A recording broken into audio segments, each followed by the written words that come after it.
A woman steps off a train into darkness, her future promised in letters that never came true. A widower guards his broken heart behind silence. A little girl hasn't spoken since her mother died, until the moment a stranger tries to leave.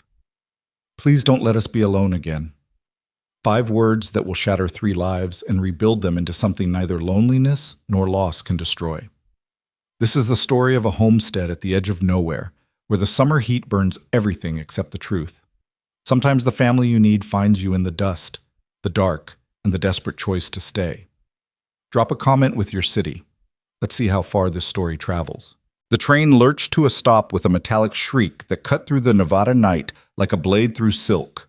Lydia Hale pressed her gloved hand against the window, peering through the smudged glass into a darkness so complete it seemed to swallow the stars themselves. The depot, if one could call it that, was little more than a weathered platform, and a single building with half its shutters hanging loose, swaying slightly in the hot wind that carried the scent of sagebrush, and something older, something that tasted like disappointment. She was the only passenger to disembark. The conductor, a grizzled man with tobacco-stained teeth, helped her down with her 2 worn carpet bags and a trunk that contained everything she owned in the world. "You sure about this, miss?" he asked, his voice rough with concern that came too late to matter. "Ain't much out here. Town's practically empty these days. Silver dried up 2 years back." "I'm expected," Lydia said, though her voice trembled with less conviction than she'd intended. She straightened her traveling dress, a faded blue cotton that had once been fine, but now bore the unmistakable marks of a life coming undone at the seams. "Mr. Patterson should be here." The conductor glanced around the empty platform, then back at her with eyes that held too much knowledge of broken promises. "Well, I hope so, miss. I surely do." He tipped his hat and climbed back aboard. Within minutes, the train was pulling away, its whistle mournful in the vast emptiness, leaving Lydia standing alone with her luggage and the growing certainty that something had gone terribly wrong. The station building was dark, its door locked. A handwritten sign tacked to the wood read, "Closed. No agent on duty." Lydia's heart, already tight with anxiety, constricted further. She'd traveled for 6 days from Philadelphia, each mile taking her farther from everything familiar, drawn by letters written in careful script that promised partnership, respectability, a chance to start again after the scandal that had destroyed her reputation and left her with nowhere else to turn. "Dear Miss Hale, I am a merchant of good standing in Carson Springs, Nevada territory. I seek a woman of quality to be my wife. I can offer you a comfortable home, security, and the respect of our community. If you're willing to venture west, I believe we could build a prosperous life together. Yours in anticipation, Gerald Patterson." She'd written back immediately. What choice did she have? At 26, with her father dead and her brother's wife making it clear she was no longer welcome in their Philadelphia home, the advertisement page had become her only Bible. Gerald Patterson's letters had arrived monthly, each one more encouraging than the last, until finally he'd sent money for the train fare and instructions to arrive on this date, at this station where he would be waiting. But he wasn't. Lydia sat on her trunk and waited as the night deepened and the heat that had been unbearable during the day settled into something merely oppressive. Cicadas sang their rhythmic chorus in the darkness beyond the platform. Once she heard footsteps and stood hopefully, but it was only a drunk stumbling past, muttering to himself. He didn't even glance her direction. By midnight, she accepted what her gut had been telling her for hours. Gerald Patterson wasn't coming. Perhaps he'd never intended to come. Perhaps he'd found someone else. Or perhaps, and this thought made her stomach turn, the letters themselves had been some kind of cruel game, a way for a lonely man to feel connected to something without ever having to risk anything real. She couldn't stay at the station. That much was clear. The drunk had frightened her, and there was no telling who else might wander past a woman alone with luggage that marked her as an outsider, possibly with money. Carson Springs, what she could see of it, consisted of perhaps 20 buildings, half of them clearly abandoned, their windows dark as dead eyes. The hotel she'd spotted from the train had looked marginally operational, but she'd counted her remaining money 3 times during the journey and knew she had perhaps enough for 2 nights' lodging and a few meals. Then nothing. Nothing. The word echoed in her mind like a death knell. She'd burned every bridge to come here, trusted every promise in those letters. And now she was stranded in a dying town in the middle of the Nevada desert with no one expecting her, no one to help her, and nowhere to go. Lydia stood, her legs stiff from sitting, and looked past the town toward the dark expanse of prairie beyond. That's when she saw it, a small point of light, distant and wavering, like a candle flame viewed through water. A lantern, perhaps. It seemed to hover at the very edge of where civilization gave up and wilderness began. She shouldn't have been drawn to it. Every practical instinct she possessed screamed that walking into the desert darkness toward an unknown light was the act of a desperate woman with no sense of self-preservation. But desperation, Lydia was discovering, had a way of drowning out practical instincts. The light suggested life, habitation, possibly someone who might help her, or at least tell her what had become of Gerald Patterson. She couldn't carry everything. After a moment's hesitation, she hid her trunk behind the station building, covering it with some old canvas she found discarded nearby. She took one carpet bag with her most essential possessions, a change of clothes, her mother's Bible, the letters from Patterson, and the small amount of money she had left sewn into the lining. The walk was longer than it looked. Distance played tricks in the clear desert air, and the light that had seemed a 10-minute stroll away remained stubbornly distant as Lydia walked, stumbled, really, through the darkness. The heat radiating from the ground made the air shimmer even at night, and her dress clung to her back with sweat. She'd been traveling for nearly a week, sleeping in train seats, eating sporadically, and the accumulated exhaustion was beginning to make her dizzy. Twice she nearly turned back, but each time the light flickered ahead like a promise, and she kept going. It must have been nearly 1 in the morning when she finally reached the source. A small homestead consisting of a single-story house with a sagging porch, a barn that leaned slightly to one side, and a few other outbuildings she couldn't make out clearly in the darkness. The lantern hung from a post near the house, attracting moths that spiraled around it in their ancient, doomed dance. Lydia stood at the edge of the property, suddenly uncertain. What was she doing? She couldn't just knock on a stranger's door in the middle of the night and expect, what, charity? Rescue? The man who lived here probably had a shotgun and no patience for unexpected visitors. She should leave. Come back in daylight, perhaps. Or better yet, return to town and figure out some other solution. But even as she thought it, her legs gave way. The world tilted sideways and she found herself on her knees in the dust, her carpet bag falling beside her. The heat, the hunger, the fear, the exhaustion of the past week, it all crashed over her at once, and she couldn't find the strength to stand back up. Help, she tried to call out, but her voice came out as barely a whisper. Please, I need... The door to the house opened, and a man's silhouette appeared, backlit by lamplight from within. He was tall, broad-shouldered, and he held what might have been a rifle. Who's there? His voice was hard, suspicious. This is private property. State your business or move on. Lydia tried to answer, tried to stand, but her body refused to cooperate. The world was spinning now, the lantern light splitting into multiple flames that danced and merged. She heard footsteps approaching, rapid now, and then the man was crouching beside her, his hand on her shoulder. Ma'am, are you hurt? The hardness in his voice had shifted to concern, reluctant but real. Up close, she could see his face, weathered, probably in his mid-30s, with dark hair that needed cutting and eyes that looked like they'd forgotten how to trust anything. What are you doing out here? The train, Lydia managed. Someone was supposed to meet me, but no one came. The words were tumbling out disconnected, her mind struggling to organize them properly. I saw your light. I'm sorry. I shouldn't have. I just didn't know where else. You walked from town? At night? He sounded incredulous. That's near 3 miles across open ground. Lord. He caught himself, clearly torn between irritation and something that might have been pity. Can you stand? I don't think so. I'm sorry. I'm so sorry. Tears were threatening now, which made everything worse. Lydia Hale did not cry, had not cried since her father's funeral, and certainly wasn't going to start now in front of a strange man in the middle of nowhere. But her body seemed to have other ideas. The man stood, clearly wrestling with some internal debate. Stay here, he finally said, and disappeared back into the house. Lydia heard voices inside, his and another, higher, younger, a child's voice. When he returned, he was carrying a blanket. The house ain't appropriate for a strange woman at night.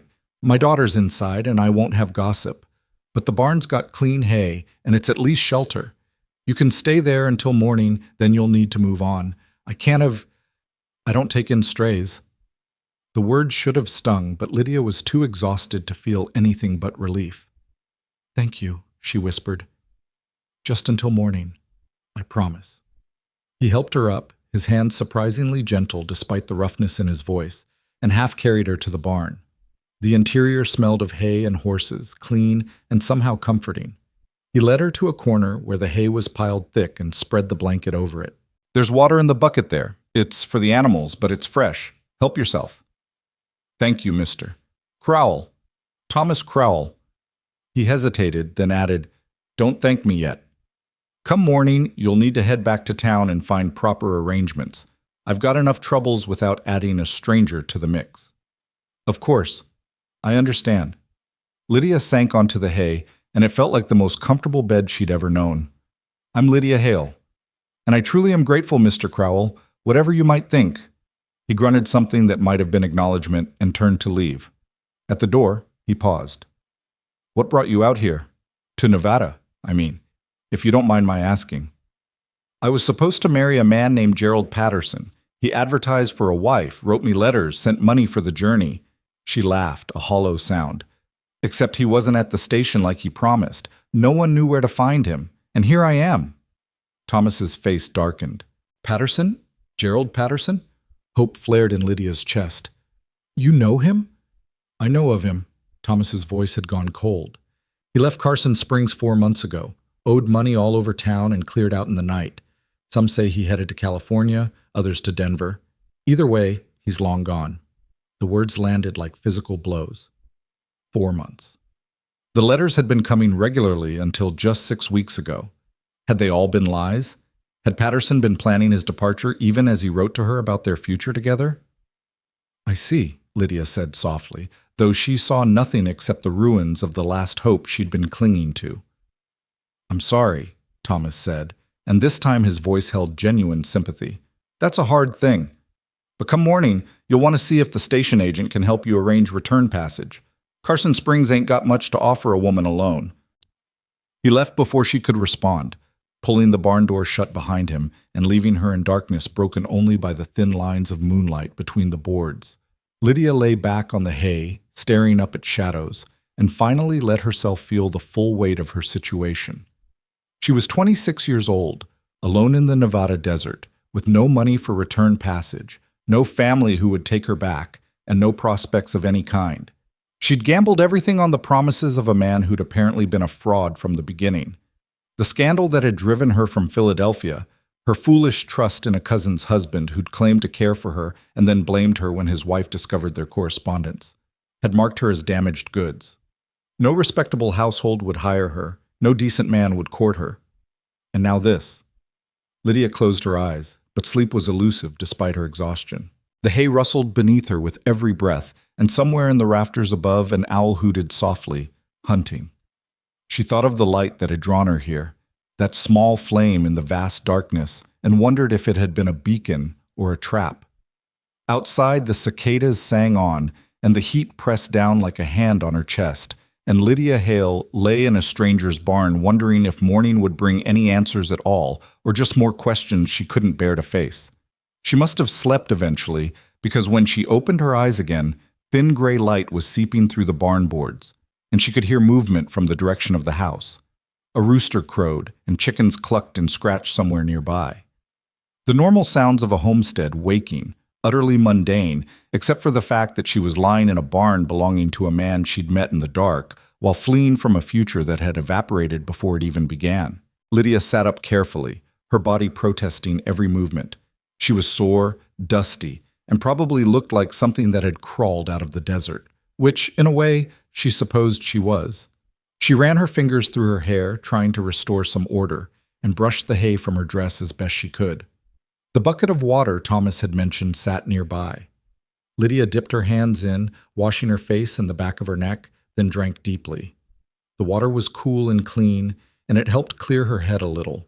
She needed to think, to plan, but all she could focus on was the immediate necessity of not becoming more of a burden to Thomas Crowell than she already was. She would leave quietly. That was the plan. Gather her things, slip out before he had to come tell her to go, and walk back to Carson Springs. From there, she'd figure something out. She always had. The past year had taught her that survival was largely a matter of taking one small step forward when the alternative was standing still and drowning. Lydia picked up her carpetbag and moved toward the barn door, trying to be as silent as possible. The chickens outside seemed to sense movement and increase their volume, which made her wince. Through the gap in the door, she could see the house, its windows now glowing with lamplight. The homestead looked different in the early morning, still worn and weathered, but somehow less desperate than it had seemed in the darkness. Someone had tried to keep it up, she could see that. The fences were mended, even if they were made from mismatched wood. The yard was swept. It was the maintenance of someone trying to hold on, to keep things together with whatever resources they had. She pushed the door open carefully and stepped out into the morning. The air was already warm, promising another scorching day. The sky was that pale, washed-out blue that seemed endless, and the prairie stretched away in all directions, dotted with sagebrush and the occasional stunted tree. It was beautiful in its stark way, she supposed, though it was also terrifying in its emptiness. "You're up early." Lydia jumped, her hand flying to her chest. Thomas Crowell stood near the house, holding a bucket of water. In the daylight, she could see him more clearly. He was younger than she'd initially thought, probably no more than 35, but his face had the deeply carved lines of someone who'd weathered hard times. His clothes were patched but clean, and his dark eyes watched her with an expression somewhere between wariness and resignation. "I was just leaving," Lydia said quickly.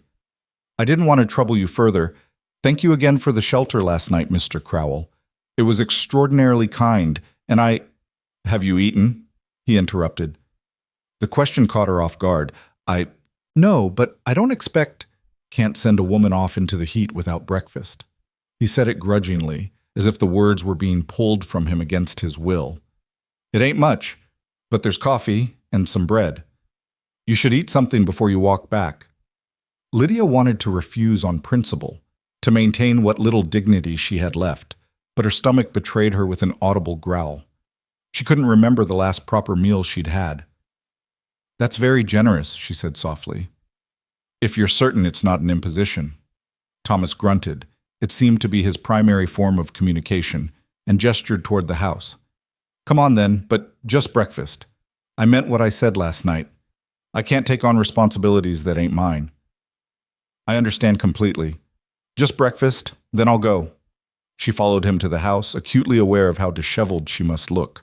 The porch boards creaked under their feet, and Thomas held the door open, standing aside to let her enter first. The interior was dim after the bright morning light, but as her eyes adjusted, Lydia took in a single large room that served as kitchen, dining area, and living space combined. A small fireplace stood cold now, in summer, and a cast-iron stove radiated heat from the breakfast cooking. The furniture was simple but well-made. A table with 4 chairs, a rocking chair by the window, a few shelves holding books and dishes. And sitting at the table, watching Lydia with enormous dark eyes, was the child she'd heard last night. The little girl couldn't have been more than 6 or 7 years old. She had her father's dark hair, worn in 2 braids, and she was wearing a faded calico dress that had been carefully patched at the hem. But it was her expression that struck Lydia most, an overwhelming sadness that no child should carry, paired with an intensity of focus that suggested she was trying to understand everything about Lydia in a single glance. "Elsie," Thomas said quietly, "this is Miss Hale. She'll be joining us for breakfast, then heading back to town. Miss Hale, this is my daughter, Elsie." "Hello, Elsie," Lydia said gently, offering what she hoped was a warm smile. "It's lovely to meet you." The child didn't respond, didn't even nod. She just continued staring with those dark, bottomless eyes. After a moment, she looked down at her plate, which held a piece of bread torn into small pieces, but otherwise untouched. "Elsie don't talk much," Thomas said, his voice carrying an undercurrent of pain. "Don't take it personal." "Of course not," Lydia murmured, though her heart ached at the sight of the silent child. She'd seen that kind of grief before, that retreating into silence when the world became too much to bear. Thomas gestured to a chair. Sit. I'll pour the coffee. Breakfast was simple: black coffee, thick slices of bread that was a day or two old but still edible, and a small pot of preserves that looked homemade. Thomas ate mechanically, his focus primarily on his daughter, encouraging her to eat with quiet words that Elsie ignored. The child picked at her bread, rearranging the pieces, but Lydia noticed that very little actually made it to her mouth. "How long have you lived here, Mr. Crowell?" Lydia asked, trying to fill the uncomfortable silence. 4 years, came out from Missouri, thought I'd try my hand at farming. His laugh was bitter. Turned out the land's better at growing rocks than crops, but we manage. I do some work in town when it's available, odd jobs, repairs. It's enough to get by. It's a beautiful place, Lydia offered, though she wasn't sure beautiful was the right word. Austere, perhaps. Unforgiving. It's isolated, Thomas corrected, but that has its advantages. No one bothers us out here. The implication was clear. He preferred it that way. No one bothering him meant no one helping him either. No one to notice when a little girl stopped talking or eating properly. Lydia wondered briefly what had happened to Elsie's mother, but knew better than to ask. The answer was written in Thomas's grief-hardened face and his daughter's silence. They ate without further conversation, and Lydia forced herself to finish every bite despite the bread sitting heavy in her nervous stomach. She'd need the energy for the walk back, and who knew when she'd eat again. When she'd drained the last of her coffee, Lydia stood. "Thank you again, Mr. Crowell, for everything. I'll get my bag from the barn and be on my way." Thomas nodded, already rising to clear the dishes. Elsie remained at this table, her bread still mostly untouched, watching Lydia with that same intense, unreadable gaze. Lydia smiled at the child. "Goodbye, Elsie. It was nice meeting you, even if it was brief." The little girl's expression flickered, something that might have been sadness or maybe just curiosity, but still she said nothing. Outside, Lydia retrieved her carpetbag from the barn and stood for a moment, looking back at the small homestead. In the morning light, it seemed even more remote, perched at the edge of civilization like a ship anchored in a vast sea. She thought of Thomas and Elsie, alone out here, each locked in their own private grief, and felt a pang of something that might have been kinship. She understood loneliness, understood the way loss could hollow you out and leave you going through the motions of living without quite remembering how to feel alive. But it wasn't her place to do anything about it. She was a stranger passing through, and Thomas Crowell had made it abundantly clear that he didn't want or need her help.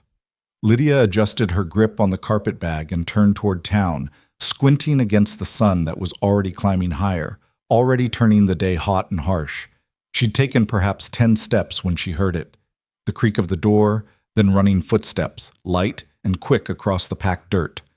She turned just in time to see Elsie racing toward her, barefoot, her braids flying.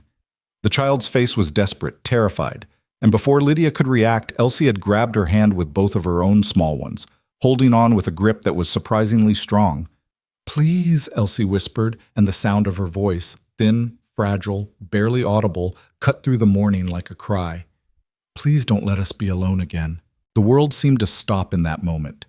Lydia stood frozen, staring down at the small hands clutching hers, at the desperate face of a child who had just spoken her first words in what must have been months. Behind Elsie, Thomas had emerged from the house and now stood on the porch, his face gone white with shock, one hand braced against the doorframe as if he needed it to stay upright. "Elsie?" His voice cracked on the name. "Elsie, did you just—" But the little girl wasn't looking at her father. Her entire focus was on Lydia, those dark eyes brimming with tears that hadn't yet fallen, her small body trembling with the effort of whatever courage it had taken to speak after so much silence. "Please," she whispered again, and this time the word broke in the middle. Lydia's carpetbag slipped from her fingers and hit the dust. She knelt slowly, bringing herself to Elsie's eye level, and gently placed her free hand over the two small ones still gripping her so tightly. "I'm here," she said softly. "I'm right here, sweetheart."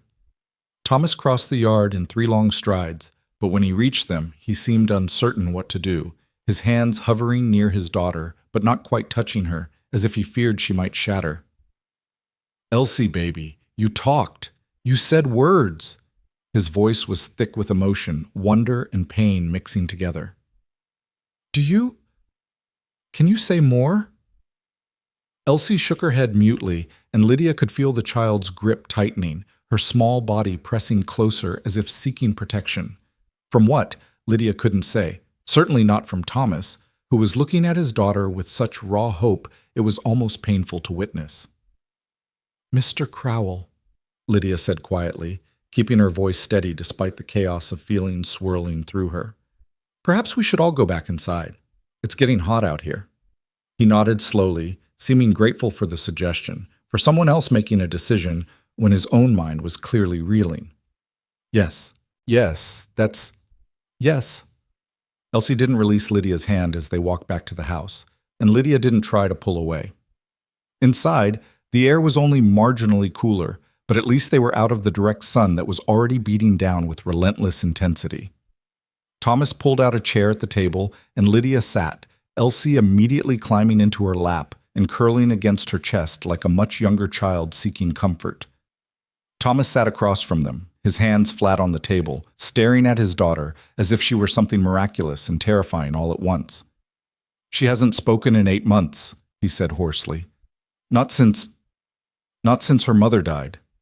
The words hung in the air, heavy with grief. Lydia stroked Elsie's hair gently, feeling the child's rapid heartbeat against her own. "I'm so sorry," she murmured. "That must have been incredibly difficult for both of you." "Difficult." Thomas laughed, a harsh sound without humor. "That's one word for it. The doctor said it was shock, grief, said she'd talk again when she was ready, that I shouldn't force it. But 8 months and not a word. I'd started to think..." He couldn't finish the sentence, couldn't voice whatever fear had been growing in him all these silent months. "Children heal in their own time," Lydia said, though she felt painfully unqualified to offer comfort. What did she know about children, about loss on this scale? Her own losses had been different, scandal and social death rather than the physical death of a parent, but perhaps all grief spoke the same language in the end. "Why you?" Thomas asked suddenly, and there was no accusation in the question, only genuine confusion. "She doesn't warm to strangers. Hell, she barely tolerates the few neighbors who still check on us. What made you different?" Lydia looked down at Elsie, at the dark head tucked under her chin, and realized she didn't have an answer. "I don't know," she admitted. "Perhaps because I'm leaving? Perhaps it's easier to reach out to someone who isn't staying, someone who can't..." She stopped herself, aware that she was treading into dangerous territory. "Someone who can't disappoint her by staying and then dying anyway?" Thomas finished, his voice bitter. "Yeah, that thought's occurred to me too." They sat in silence for several minutes, the only sound Elsie's quiet breathing and the ticking of a clock somewhere in the room. Outside, the chickens continued their morning routine, oblivious to the small miracle that had just occurred, and the heat continued its steady climb toward unbearable. "You can't leave now," Thomas said finally, and it sounded like the words were being torn from somewhere deep inside him. "I know what I said before, know I made it clear you couldn't stay, but..." He gestured helplessly at his daughter, still clinging to Lydia like a lifeline. "Look at her. She spoke because of you. If you leave now after she just found her voice again, I don't know what it'll do to her. Mr. Crowell, I appreciate the impossible position this creates, but I can't just..." "I'll pay you." The words came out fast, desperate. "I don't have much, but I can pay you something. You could help with Elsie, with the house, just for a while, just until she's more stable. Please." Lydia's mind raced. A job, even a temporary one, would solve her immediate problem of having nowhere to go and no money. But working in a man's home, living under his roof, would raise questions she wasn't sure either of them could answer satisfactorily. "People would talk," she said carefully. "A single woman living with a widower. It wouldn't look proper. The nearest neighbor is 4 miles away, and they mind their own business. The town's too busy dying to care about gossip." Thomas leaned forward, his eyes intense. "I'm not asking for propriety, Miss Hale. I'm asking for my daughter's life back." Put that way, how could she refuse? And truthfully, where else did she have to go? Back to Philadelphia, to a family that had made clear she was an embarrassment? To another town? Another attempt at finding work while carrying the stain of scandal? At least here, in this remote corner of nowhere, no one knew her story. No one knew what she'd fled from. Just until she's speaking more regularly, Lydia said, hearing herself agree, even as part of her screamed that this was another mistake, another promise that would end badly. A few weeks, perhaps, until you're both more settled. The relief on Thomas's face was immediate and profound. Thank you. Thank you, Miss Hale. I know it's asking a lot. I know I have no right, but thank you. Elsie stirred in Lydia's lap, pulling back just enough to look up at her face. The child's eyes held a question, and Lydia found herself smiling despite everything. I'm going to stay for a little while, sweetheart. Would that be all right with you? Elsie didn't answer with words, but she nodded once, firmly, and that small gesture felt like a contract being signed, a promise being made that Lydia wasn't entirely sure she could keep. The rest of that first day passed in a strange blur of domestic activity. Thomas showed Lydia the small room off the main living space that had belonged to Elsie's mother, now shrouded in dust and grief. The bed was made, but the covers looked undisturbed for months. A few dresses still hung on pegs on the wall, and a hairbrush sat on a small table. Strands of brown hair still caught in its bristles. I couldn't bring myself to clear it out, Thomas said from the doorway, not entering. Seemed wrong somehow, but you can use it, change whatever you need to. His voice caught. She'd want someone to get use out of it. Lydia touched the quilt on the bed, feeling the careful stitching, the hours of work someone had put into making this room a home. What was her name? She asked gently. Sarah Crowell. Thomas's hands clenched at his sides. She was strong, Miss Hale, stronger than me in most ways. But the fever came on so fast, and by the time I got the doctor out here, there was nothing anyone could do. She died in that bed, with Elsie sitting right outside the door, listening to everything. Horror washed through Lydia. Elsie heard her mother die? I didn't know she was there until it was too late. I told her to stay in the barn to wait for me there, but she must have snuck back to the house. Thomas's face was haggard with remembered anguish. When I came out to tell her, she was just sitting against the wall, staring at nothing, and she hasn't spoken since. Not until this morning. I'm so sorry, Lydia whispered, inadequate words for such tremendous pain. She wanted to say more, to offer some comfort, but what comfort existed for a loss like that? Thomas nodded stiffly. I'll leave you to settle in. Elsie's probably in her room. She spends most of her time in there, drawing pictures. She used to draw flowers and birds. Happy things. Now she just draws the same thing over and over. He didn't elaborate on what that thing was, and Lydia didn't ask. Once Thomas had gone back outside to tend to his chores, Lydia sat on Sarah Crowell's bed and let herself process everything that had happened in the last 24 hours. She'd arrived expecting a husband, a new life, and found instead abandonment and betrayal. She'd sought shelter from a stranger and ended up entangled in a grief so profound it had stolen a child's voice. And now she was living in a dead woman's room, wearing a dead woman's apron that Thomas had silently handed her, trying to figure out how to help people she didn't know and hadn't asked to save. The absurdity of it would have been funny if it weren't so desperately sad. A soft knock on the doorframe made her look up. Elsie stood there holding a piece of paper and a stub of charcoal. She held them out wordlessly, and Lydia took them, looking down at the drawing. It showed a house, simple and square, with 3 stick figures standing in front of it, 2 tall ones and 1 small one in the middle, holding both their hands. Is this us? Lydia asked gently. You and your father and me? Elsie nodded, then pointed at the paper, then at Lydia, then at herself. The meaning was clear enough. This is what I want. This is what I hope for. Lydia's throat tightened. I'm only staying for a little while, Elsie. You understand that, don't you? Just until you're feeling better. But Elsie shook her head stubbornly and pointed again at the drawing, at the 3 figures standing together. Then she took Lydia's hand and tugged gently, leading her out of Sarah's room and into her own small space. Elsie's room was tiny, barely large enough for a narrow bed and a small chest, but every surface was covered with drawings. They were pinned to the walls, stacked on the chest, scattered across the bed. And Thomas had been right. They were all the same. Every single one showed a woman lying down, her eyes closed, surrounded by darkness. Sometimes there were tears falling from the woman's face. Sometimes there were flowers scattered around her, but always the same image, drawn over and over and over again by a child trying to process the unprocessable. "Oh, sweetheart," Lydia breathed, understanding flooding through her. This was how Elsie had been speaking, the only way she knew how. Through these pictures, she'd been screaming the words she couldn't voice. "I saw her. I remember. I can't forget." Elsie watched Lydia's face anxiously, as if worried she'd be scolded for the drawings. Instead, Lydia knelt and pulled the child into a tight embrace. "It's all right to miss her," she said softly. "It's all right to feel sad. And it's all right to draw these pictures if they help. Your mother loved you so much, Elsie. I can tell just from being in her room, from seeing how carefully she made everything. That love doesn't go away just because she did." Elsie clung to her, and Lydia felt dampness on her shoulder, tears finally, after 8 months of silence. They stood there together, Lydia holding this child she barely knew, while outside the heat pressed down and the day stretched ahead with all its uncertainties. When Elsie finally pulled back, her eyes were red but somehow clearer, as if crying had washed away some of the fog that had been surrounding her.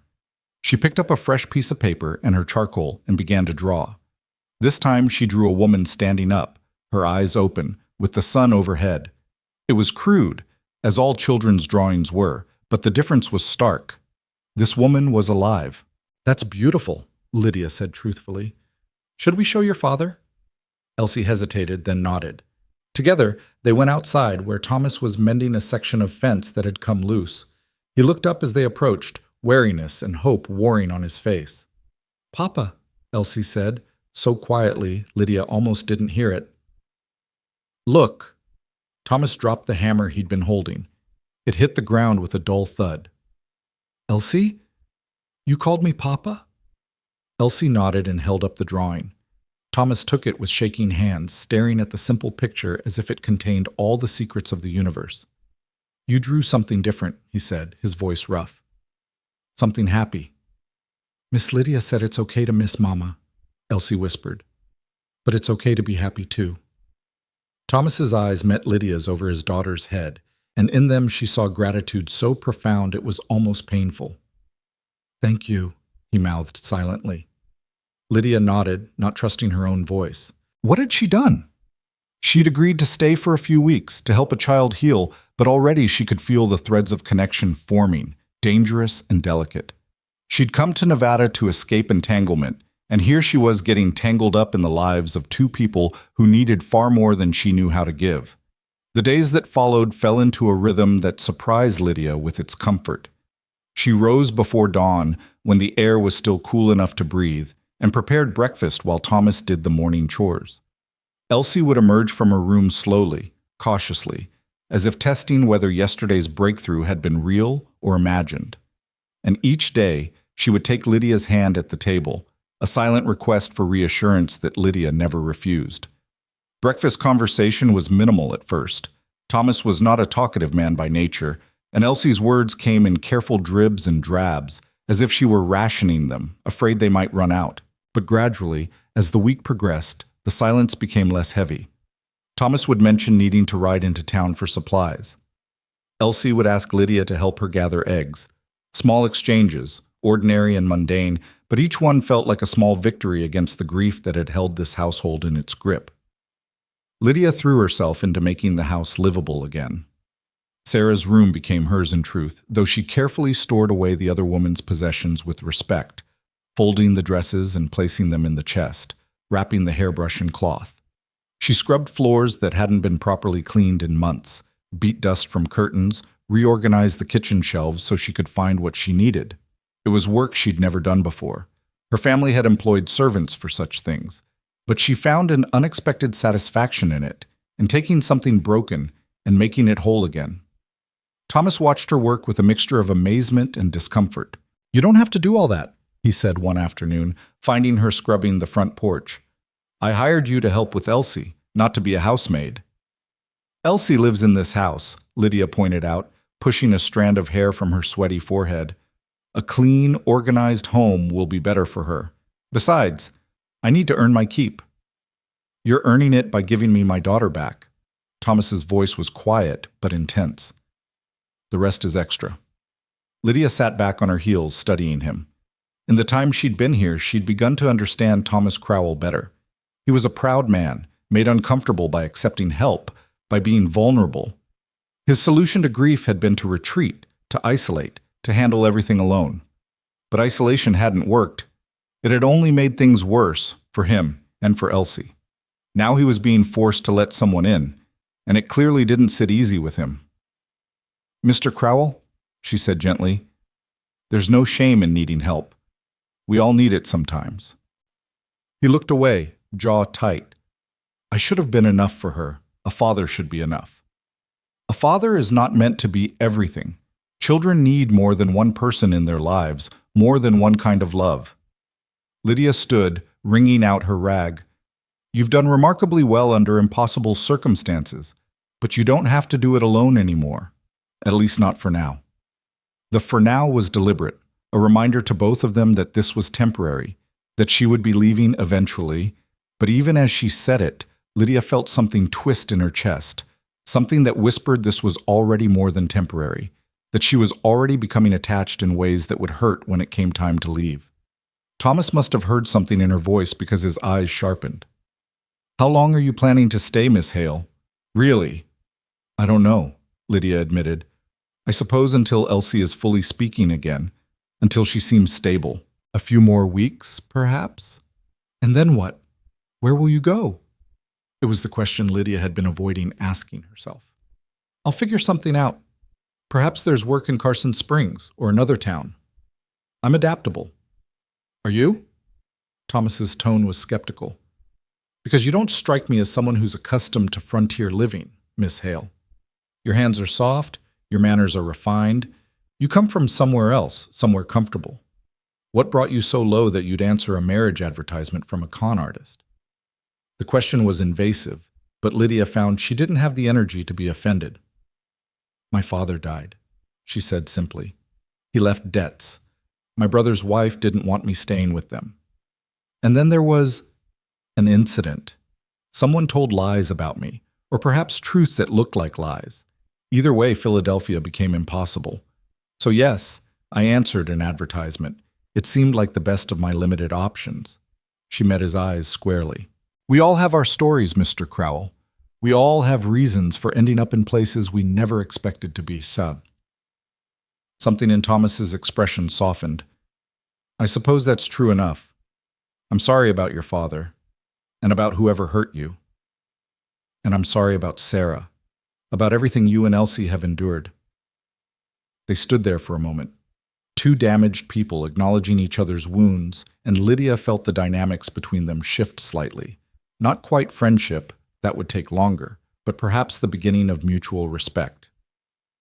"I need to ride into town tomorrow," Thomas said abruptly. "Get some supplies. Check on a job someone mentioned might be available. Would you be all right here with Elsie?" "Of course. We'll manage fine. She's never been alone with anyone but me since Sarah died. If she gets upset, then I'll comfort her. Mr. Crowell, I'm not going to let anything happen to your daughter. You have to trust me at least that much." Thomas nodded slowly. "I do trust you. That's what worries me. I've learned not to trust easily, Miss Hale. It's safer that way, but you've made that impossible."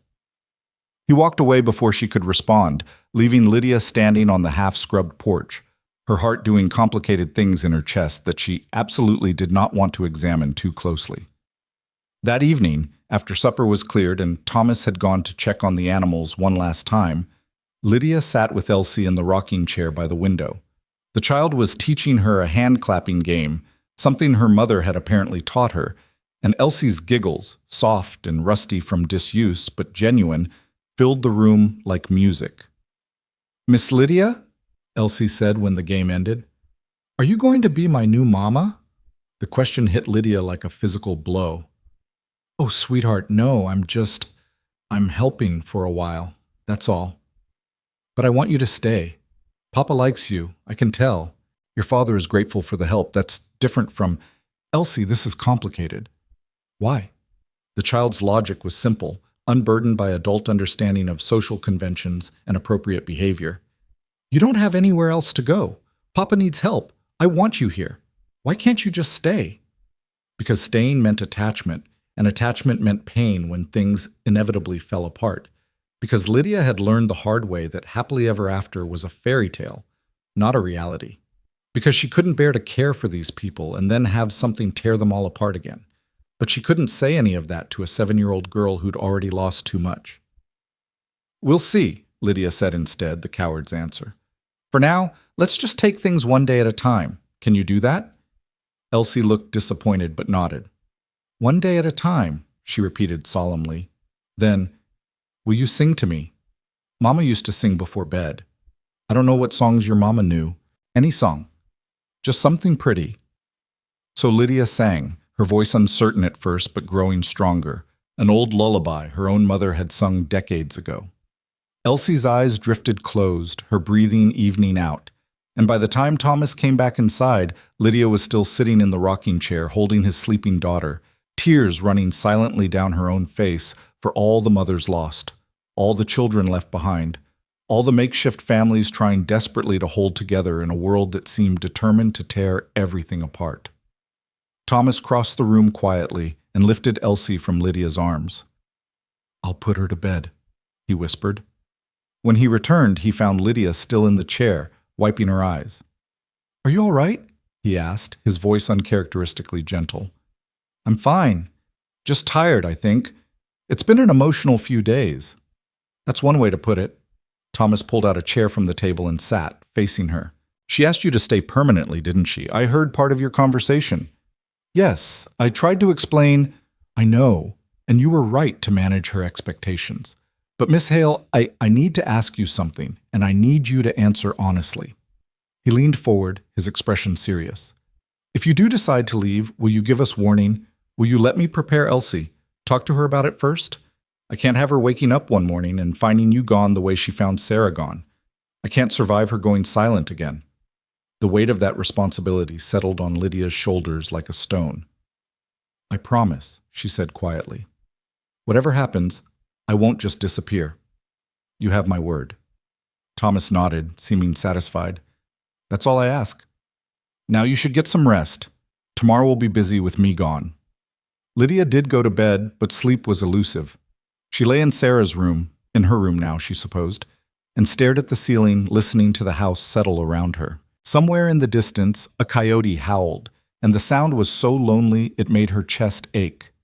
She'd come to Nevada running from one disaster and had stumbled straight into another. The difference was that this disaster wasn't of her own making, and maybe, just maybe, she could actually help fix it instead of making it worse. The question was whether she had the courage to try, knowing that success would mean getting attached to people she'd eventually have to leave, and failure would mean hurting a child who'd already been hurt enough for 3 lifetimes. Outside, the night pressed close, and somewhere in the darkness, the future waited with all its terrible uncertainties, and Lydia closed her eyes and prayed for wisdom she wasn't sure she possessed and strength she definitely didn't feel. The morning Thomas left for town, Lydia woke to find Elsie already dressed and sitting on the porch steps, watching the horizon where her father had disappeared on horseback an hour before. The child's small frame was rigid with anxiety, her hands clasped tightly in her lap. "He'll be back before dark," Lydia said gently, sitting down beside her. "He promised, remember?" "Mama promised too," Elsie whispered. "She said she'd get better. She said not to worry." The words hung in the air between them, heavy with a child's understanding that promises could be broken, that the people you loved could leave without warning. Lydia put her arm around Elsie's thin shoulders and felt the girl lean against her, still watching that empty horizon. "Your father is strong and healthy. He's making a simple trip to town. That's very different from your mother being sick." Lydia chose her words carefully, knowing that false reassurance would only damage the fragile trust Elsie was beginning to place in her. "But you're right that we can't always know what will happen. All we can do is hope for the best and be here for each other while we wait." Elsie nodded against her shoulder. "Will you wait with me?" "Every minute," Lydia promised. "Now, how about we make today special? We could gather wildflowers from the prairie, or I could teach you a new song, or we could bake something sweet for your father's return. What sounds good to you?" "All of it," Elsie said, and there was a hint of her childhood showing through the grief, that simple desire to do everything at once that belonged to someone who hadn't yet learned about limitations and loss. They spent the morning gathering flowers, venturing farther from the homestead than Lydia had gone before. The prairie stretched endlessly in all directions, dotted with sage and scrub, and the heat was already building despite the early hour. Elsie knew the names of some of the wildflowers her mother had taught her, and spoke them in her quiet, careful way.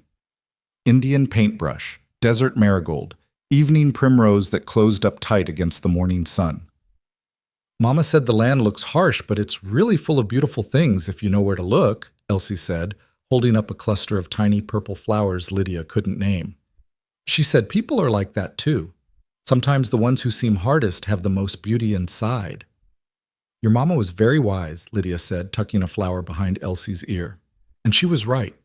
Your father might seem hard sometimes, but that's just because he's been hurt. Inside, he's full of love for you." "Is that why he doesn't smile much? Because he's hurt?" "Yes, I think so." Elsie considered this, picking more flowers with careful concentration. "Are you hurt too, Miss Lydia? Is that why you came here all alone?" The question was so direct, so innocent, that Lydia found herself answering honestly. "Yes, sweetheart. I'm hurt too. Different hurts than your father's, but hurts just the same." "Maybe that's why you understand," Elsie said with the simple logic of childhood. "Maybe hurt people can help each other better because they know what it feels like." Lydia felt something crack open in her chest, some protective shell she'd been carrying. "Maybe so," she managed. "Maybe that's exactly why." They returned to the house with arms full of flowers, and Lydia showed Elsie how to arrange them in jars of water, creating small explosions of color throughout the dim interior. Then they baked, Lydia working from half-remembered recipes her own mother's cook had made, Elsie helping measure and stir with the intense focus of someone performing an important task. The kitchen grew hot from the oven, but neither of them complained. There was something sacred in the work, in creating something sweet and nourishing together. By early afternoon, they had produced a somewhat lopsided cake that smelled of vanilla and hope. Elsie decorated it with some of the flowers, and they stood back to admire their handiwork. "Papa's going to love it," Elsie declared with satisfaction. "I'm sure he will. Now it's too hot to do much else. What do you say we rest in the shade, and I'll tell you a story?" They settled on the porch, Lydia in the rocking chair, and Elsie on a small stool at her feet, and Lydia found herself telling stories she'd half forgotten from her own childhood. Tales of clever girls who outwitted giants, of kind hearts rewarded, of families found in unexpected places. Elsie listened with rapt attention, occasionally asking questions, sometimes just sitting quietly with a small smile on her face. The afternoon stretched long and drowsy, and at some point Elsie fell asleep leaning against Lydia's legs, her breathing soft and even. Lydia continued rocking gently, not wanting to disturb the child, watching the heat shimmer across the prairie and thinking about hurt people helping each other, about beauty hidden in harsh places, about how she'd somehow stumbled into something that felt dangerously close to belonging. The sun was beginning its slow descent toward the horizon when Lydia spotted movement in the distance, a rider coming fast. Too fast. Her stomach clenched with sudden dread. Thomas had said he'd be back before dark, but this was earlier than expected, and there was something urgent in the way the horse was being driven. "Elsie," she said gently, shaking the child's shoulder. "Elsie, wake up. Someone's coming." Elsie jerked awake, immediately anxious. "Is it Papa?" "I think so. But something might be wrong. He's riding very fast." They both stood, watching as the rider grew closer, resolving into Thomas on his bay horse, pushing the animal harder than was wise in the heat. When he finally reached the yard, he dismounted before the horse had fully stopped, his face grim and set. "Papa!" Elsie ran to him, but stopped short at his expression. "What's wrong?" Thomas pulled her into a quick, fierce hug, then looked at Lydia over his daughter's head. "We need to talk." "Inside." Lydia's mouth went dry.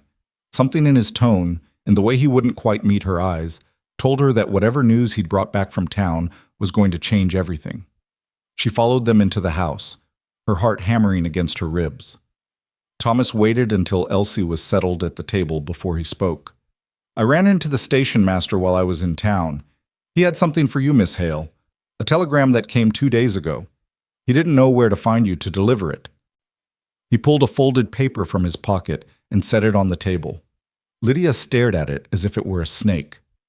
Who would be sending her telegrams? Her brother knew she'd left Philadelphia, but they'd parted on such poor terms that she couldn't imagine him reaching out. Unless something terrible had happened. Unless someone had died.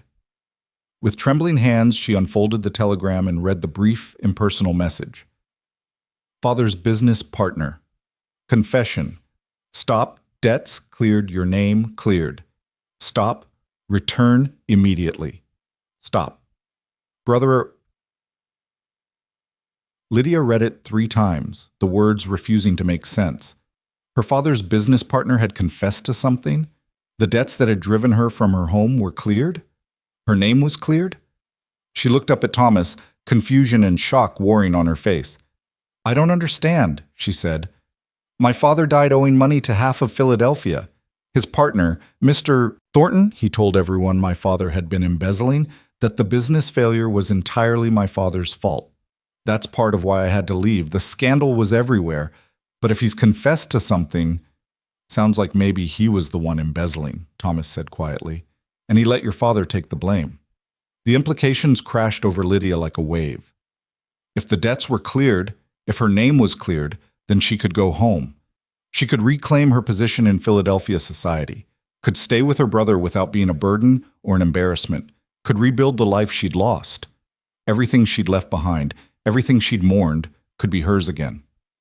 You're leaving, Elsie said, her voice small and breaking. You're going back to Philadelphia. I don't know, Lydia said, though even as she spoke, she knew it wasn't true. Of course she would go back. What choice did she have? This opportunity might not come again. If she stayed here, what would she be? A housekeeper in a widower's home, living on the charity of a man who'd made clear from the beginning that her presence was temporary? She couldn't build a life on that foundation. But the look on Elsie's face was destroying her. When? Thomas asked, his voice carefully neutral. When would you need to leave? There's a train day after tomorrow. If I'm going to go, that would be the logical time. Lydia's mind was racing, trying to think through all the implications, all the logistics. She'd need money for the fare, which she didn't have. She'd need to retrieve her trunk from where she'd hidden it at the station. She'd need to. I'll take you to the station, Thomas said. I'll give you money for the fare. Consider it payment for the work you've done here. No. Elsie stood up so fast her chair fell backward with a crash. No, you can't go. You promised you wouldn't leave without telling us first. You promised. Elsie, I did tell you. You said you'd give us warning. You said you wouldn't just disappear, said.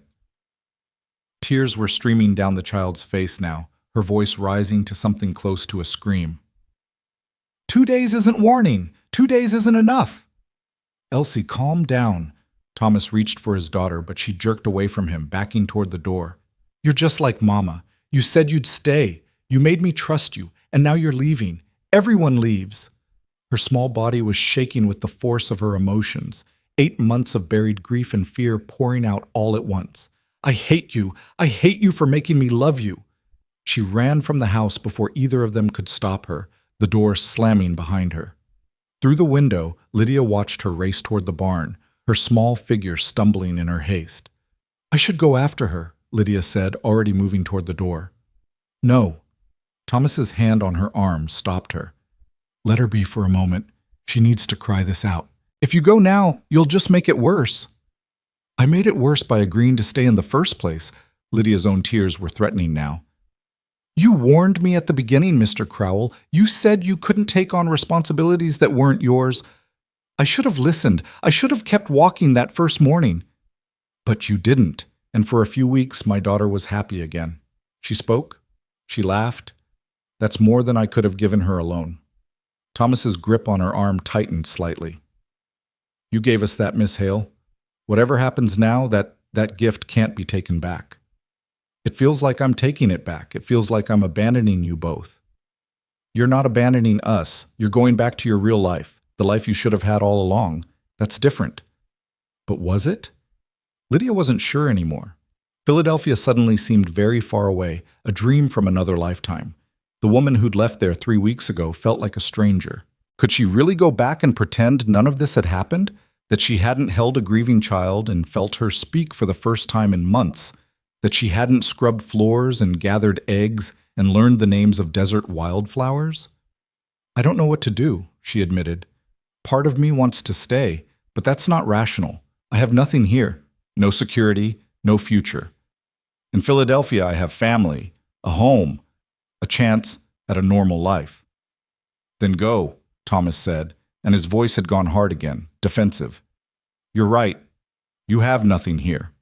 We're not your responsibility, Miss Hale. We managed before you came, and we'll manage after you're gone. He released her arm and walked to the window, staring out toward the barn where his daughter was hiding.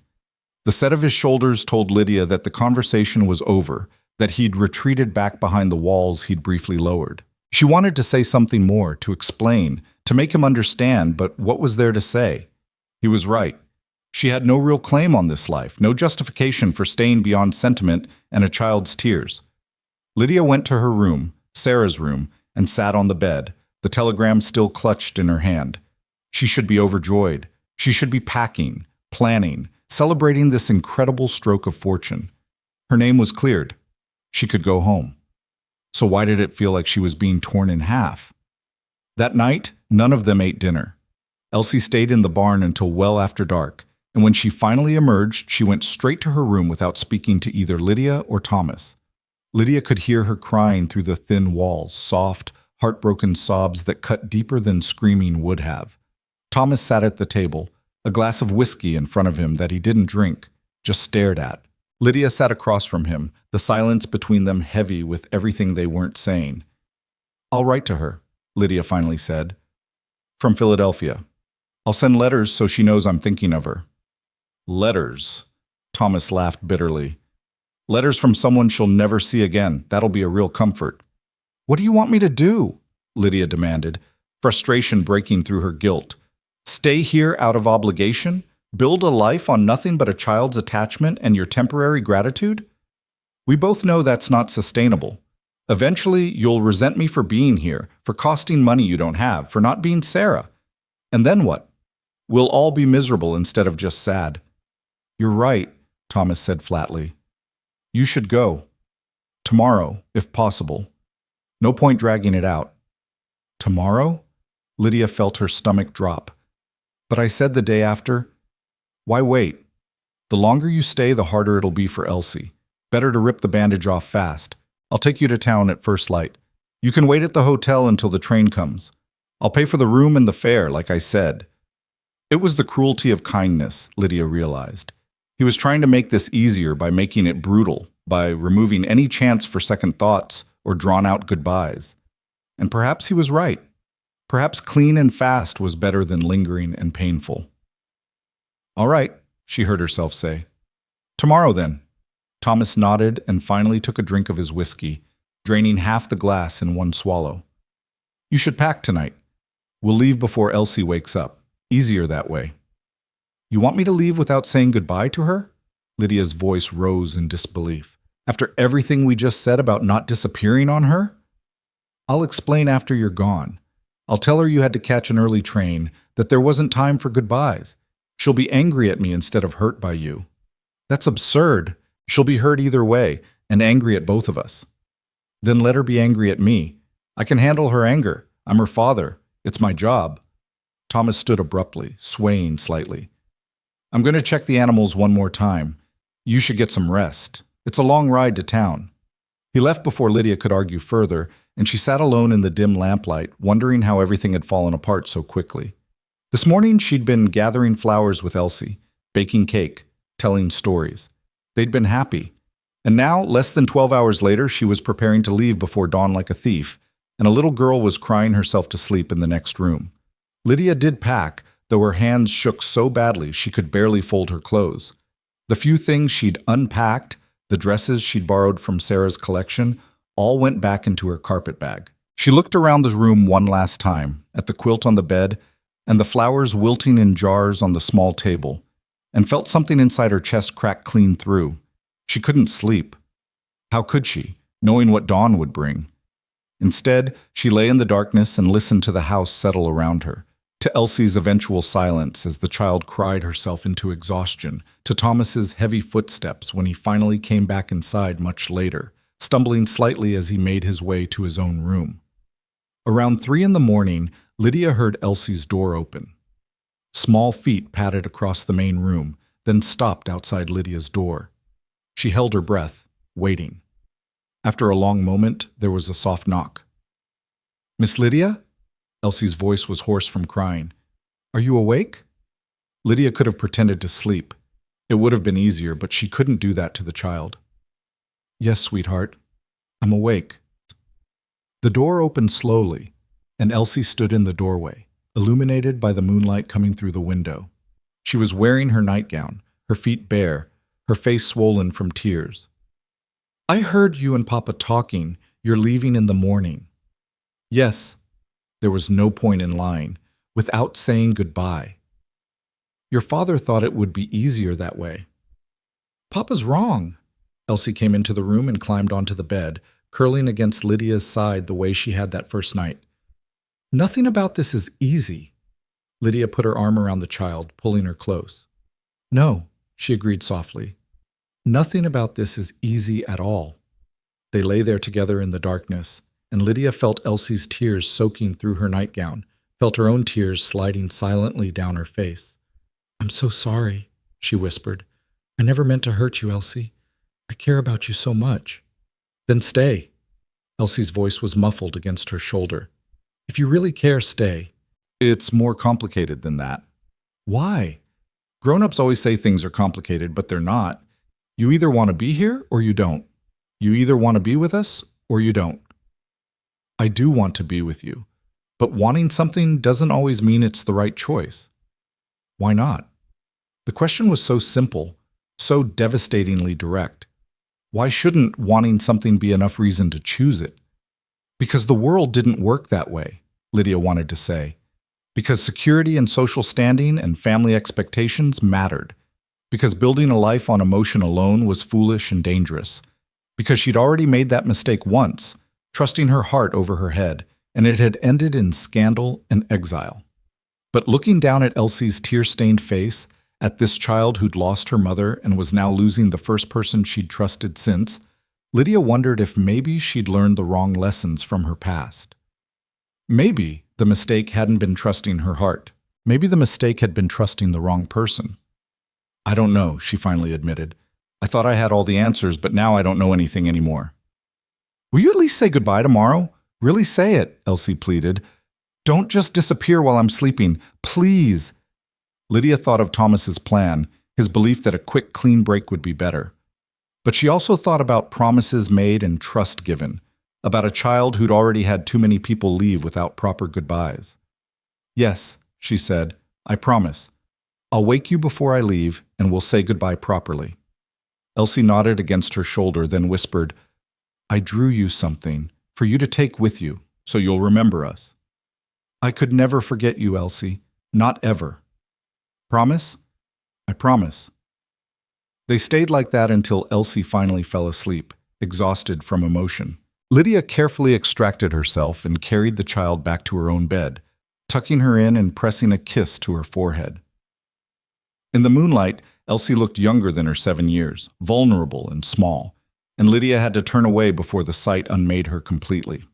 Back in her own room, Lydia sat on the edge of the bed and watched the sky slowly lighten from black to gray. Dawn was coming, and with it the moment when she'd have to choose. Philadelphia meant safety, respectability, the chance to reclaim everything she'd lost. But staying meant uncertainty, possible scandal, and a life built on nothing but hope and the desperate need of two people who'd already been broken once. The smart choice was obvious. The safe choice was clear. So why did every instinct in her body scream that leaving would be the biggest mistake of her life? When the first pink light touched the horizon, Lydia heard Thomas moving in the main room, preparing for the journey to town. She stood slowly, picked up her carpet bag, and opened the door. He looked up, his face haggard, and she could see he hadn't slept either. "I'm ready," she said. He nodded and reached for his hat. "I'll saddle the horse. We can be in town by mid-morning if we leave now." "Wait," Lydia's voice stopped him at the door. "I need to wake Elsie. I promised her a real goodbye." Thomas's jaw tightened.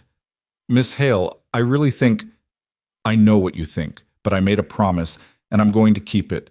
If that makes this harder, I'm sorry. but it's necessary. For a moment, she thought he might argue.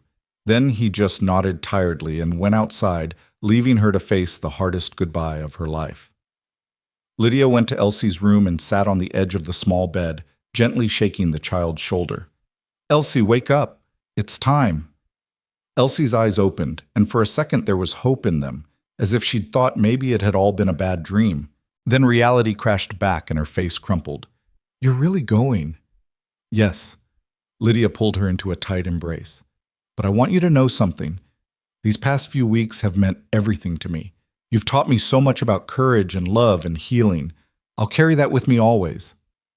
"It's not enough." Elsie was crying again, clinging to Lydia with desperate strength. "I don't want you to carry memories. I want you to stay here and make new ones." "I know, sweetheart. I know." "Will you write to me?" "Really write, not just once and then forget." "Every week. I'll tell you about Philadelphia, and you can tell me about the prairie and the flowers and everything you're learning. Our friendship doesn't have to end just because I'm far away." But even as she said it, Lydia knew it was a lie. Friendships built on letters weren't the same as friendships built on shared mornings and flower gathering and cake baking. Distance would erode what they'd built here, no matter how many letters they exchanged. Eventually, the words would come less frequently, mean less, until they were just empty formalities sent out of obligation rather than love. Elsie seemed to know it too. "You're going to forget about us," she said flatly. "Once you're back with your real family, with your real life, we'll just be people you used to know." "That's not true." "Yes, it is. Mama used to tell me about her life before she came here. She had friends in Missouri, a whole town of people she knew. But after she came to Nevada, she never saw any of them again. She wrote for a while, but they stopped writing back. That's what happens. People leave, and they forget." The resignation in Elsie's voice was worse than her tears had been. This was a child learning too young that love wasn't enough, that people were temporary, that attachment only led to loss. And Lydia was teaching her that lesson, confirming every terrible truth Sarah's death had whispered. "I'm so sorry," was all Lydia could say, knowing it was inadequate. "I wish things were different." "Then make them different." Elsie pulled back, her red-rimmed eyes fierce despite the tears. "You're a grown-up. You get to choose, so choose us." Before Lydia could respond, Thomas appeared in the doorway. "The horse is ready. We need to go if you're going to make that train." Elsie turned to her father, and her voice went cold in a way that made Lydia's heart break all over again. "You're making her leave, aren't you? You're too scared to let someone stay, so you're pushing her away." "Elsie, that's not fair." Thomas's voice was strained. "Miss Hale has a life waiting for her, a real life, with her family. We can't ask her to give that up." "Why not? She's family to me." The words hung in the air, and Lydia saw Thomas flinch as if struck. She saw the moment his walls came back up completely, his face going blank and hard. "Miss Hale, the horse is waiting." There was nothing left to say. Lydia kissed Elsie's forehead one last time, whispered another promise she wasn't sure she could keep, and followed Thomas out of the house. Behind her, she heard Elsie's sobs begin again, and it took every ounce of willpower she possessed not to turn around and run back. The ride to town was silent and miserable. Thomas sat rigid in the saddle, his jaw tight, and Lydia rode behind him, her arms loosely around his waist for balance, both of them acutely aware of every point of contact and desperately trying not to be. The sun climbed higher, turning the prairie into a furnace, and dust clung to their clothes and skin. They were perhaps halfway to Carson Springs when Lydia's mind finally caught up with what her heart had been screaming since dawn. She was making a terrible mistake. Philadelphia offered safety, but it didn't offer life. It didn't offer the fierce love of a broken child or the possibility of helping someone heal. It didn't offer mornings gathering wildflowers or evenings rocking in a chair while teaching hand-clapping games. It offered respectability and security and a slow death of everything that made her feel truly alive. "Stop," she said suddenly. Thomas pulled the horse up, turning slightly to look at her over his shoulder. "What's wrong?" "Everything. This whole thing is wrong." Lydia slid down from the horse, her legs shaking. "I can't do this. I can't leave." Thomas dismounted as well, facing her with an expression she couldn't read. "Miss Hale, you're just feeling guilty." Once you're back in Philadelphia, once you're with your family again, I'll be miserable, Lydia interrupted. I'll be safe and respectable and completely miserable. Thomas, Mr. Crowell, I don't want that life anymore. I want this one. This harsh, difficult, uncertain life where a little girl needs me and you need me, whether you'll admit it or not. You don't know what you're saying. I know exactly what I'm saying. For the first time in months, maybe years, I know exactly what I want. I want to stay.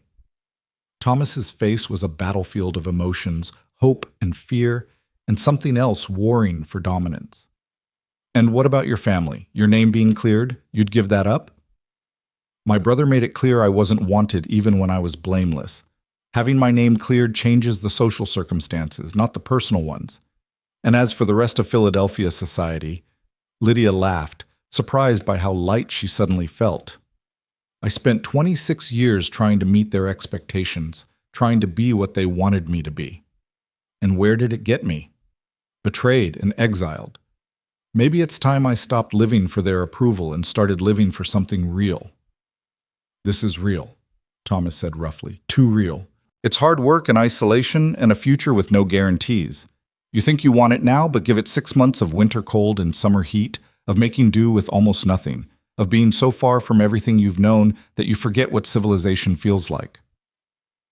I know it won't be easy, but easy isn't what I need anymore. I need to matter. I need to be somewhere I'm not just tolerated, but genuinely wanted. Lydia stepped closer to him, searching his face. Tell me the truth, Thomas. Do you want me to go? Really want it? He looked away, his hands clenching at his sides. What I want doesn't matter. It matters to me. It should matter to you too. You know what I want? Thomas's voice rose, anger finally breaking through his control. I want my wife back. I want Sarah alive and healthy. I want my daughter to have never seen her mother die. I want the last 8 months to be a nightmare I can wake up from. But I can't have any of that. So what I want is irrelevant, Miss Hale. We deal with what is, not with what we wish could be. You're right, Lydia said quietly. We can't change the past, but we can choose the future. And I'm choosing this. I'm choosing to stay, to help, to be part of whatever family the three of us can build together. The question is whether you'll let me. Thomas finally looked at her again, and in his eyes she saw such desperate longing mixed with terror that it took her breath away. You'll regret it, he said hoarsely. 6 months from now, a year from now, you'll wake up and realize you've thrown away everything for a man you barely know and a child who isn't yours. Maybe. Or maybe I'll wake up and realize I finally found where I belong. Either way, it'll be my choice. Mine. Lydia reached out and took his hand, feeling it tremble slightly in hers. Let me make it, Thomas. Let me choose this life. For a long moment, they stood there in the blazing prairie sun, hands joined, the future hanging in the balance. Then Thomas's fingers tightened around hers, and she saw something in his face crack and crumble. All those walls he'd built coming down at once. Come back with me, he said, his voice raw. Come back home. Home. The word settled into Lydia's chest like a key finding its lock, and she found herself nodding, smiling despite the tears running down her face. Yes, let's go home. They rode back the way they'd come, faster now, urgent, and Lydia felt something like joy building in her chest, mixed with terror and relief, and a bone-deep certainty that this was right, that this was where she needed to be. When the homestead came into view, they saw Elsie sitting on the porch steps exactly where she'd been that morning, her small figure hunched in on itself. She looked up as they approached, and for a moment confusion flickered across her face. Then understanding dawned, and she was running, racing across the yard with a cry that was half sob, half laugh. Lydia barely had time to dismount before Elsie threw herself into her arms with such force they both nearly fell. "You came back!" Elsie gasped. "You came back! You came back!" "I came back," Lydia confirmed, holding the child tight, feeling Thomas's hand on her shoulder, the three of them forming a circle in the dust and heat and endless prairie light. "I'm not going anywhere, Elsie. This is where I belong." That night, after Elsie had finally fallen asleep, exhausted from the emotional upheaval of the day, Lydia found Thomas sitting on the porch in the darkness, staring out at the prairie. The heat had barely diminished with sunset, and the air was thick and still, pressing down on everything like a weighted blanket. "May I join you?" she asked softly. He nodded, and she sat in the other chair, the wood creaking under her weight. For a long time, neither of them spoke. The silence between them had changed since morning. It was no longer the silence of strangers or even of people working together toward a common goal. It was something deeper, more complicated, threaded through with unspoken questions and possibilities that neither of them quite knew how to voice. "I need to send a telegram to my brother," Lydia finally said. "Let him know I won't be returning." "What will you tell him?" "The truth, I suppose. That I found work here, that I'm staying." She hesitated. "He won't understand. He'll think I've lost my mind, throwing away the chance to come home." "Have you?" Thomas asked quietly. "Lost your mind?" "Probably." Lydia laughed, but there was no humor in it. "Everything I was taught, everything I believed about what made a good life, security, social standing, family connections, I'm walking away from all of it. By any reasonable measure, I'm making a terrible choice." But I've spent my whole life making reasonable choices, and they left me alone and desperate, answering marriage advertisements from con artists. Maybe it's time I tried something unreasonable." She turned to look at him, his profile barely visible in the starlight. "We should talk about the practical aspects. I can't just live here indefinitely without some kind of arrangement. People will talk, even in a dying town." Thomas was quiet for a moment, his hands gripping the chair arms. "I've been thinking about that. There are a few options. I could pay you a wage as Elsie's governess and housekeeper, make it a proper employment situation. It's not much money, but it would be something. And what happens when people ask why a governess is living under your roof without any other staff? It still looks improper." "I know." Thomas's voice was strained. "The other option would be to... that is, we could..." He stopped, unable to finish the sentence. Lydia's heart began to pound. She knew what he was trying to say, what solution would silence any gossip and make her position secure. Marriage. The very thing she'd come to Nevada seeking, though from a different man and under vastly different circumstances. But suggesting marriage now, when they barely knew each other, when his wife had been dead less than a year, when everything between them was built on crisis and need rather than courtship and choice, it seemed almost obscene. "It's too soon," she said gently, "for both of us. You're still grieving, Sarah, and I'm still figuring out who I am outside of Philadelphia society. Getting married now would be for all the wrong reasons." The relief on Thomas's face was palpable. "You're right. Of course you're right. I just thought, people will talk regardless. At least if we were married, Elsie would be protected from the gossip." "Elsie will be fine. Children are more resilient than adults give them credit for." Lydia reached over and briefly touched his hand. "Let's take this slowly. I'll be your employee for now, and we'll deal with the gossip if and when it becomes a problem. The nearest neighbor is miles away, and the town is barely hanging on. I doubt anyone has the energy to care about the propriety of our arrangement. And if they do care, if the gossip gets bad, then we'll face it together, all three of us." She squeezed his hand once before releasing it. "I'm not afraid of gossip, Thomas. I lived through scandal in Philadelphia. Whatever Carson Springs can throw at us will be mild by comparison." He nodded slowly, and some of the tension left his shoulders. "I should warn you, it's going to be hard. Harder than these past few weeks. Winter here is brutal, and we barely scrape by even in good times. You'll be working from dawn to dusk, and there won't be any of the comforts you're used to." "I haven't been used to comforts in over a year. I think I can manage."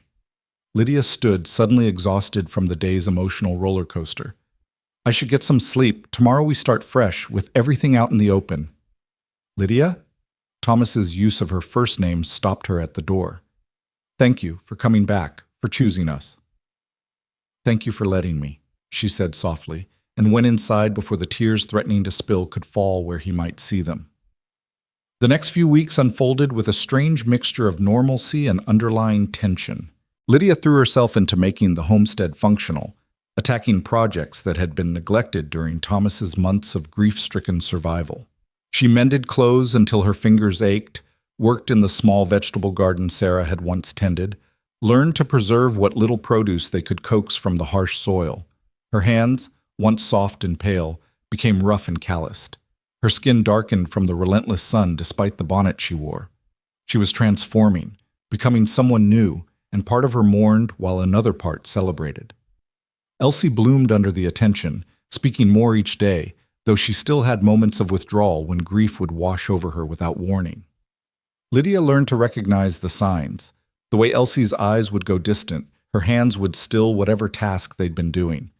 In those moments, Lydia would simply sit with her, not forcing conversation, just providing presence. Sometimes Elsie would cry. Sometimes she'd just lean against Lydia's shoulder until the wave passed. And slowly, the bad moments became less frequent, less intense. Thomas was the most complicated piece of the puzzle. He was unfailingly polite, grateful for everything Lydia did, but there was a distance between them that hadn't been there before her near departure. He'd pull back whenever they got too close, whenever a moment threatened to become intimate rather than merely friendly.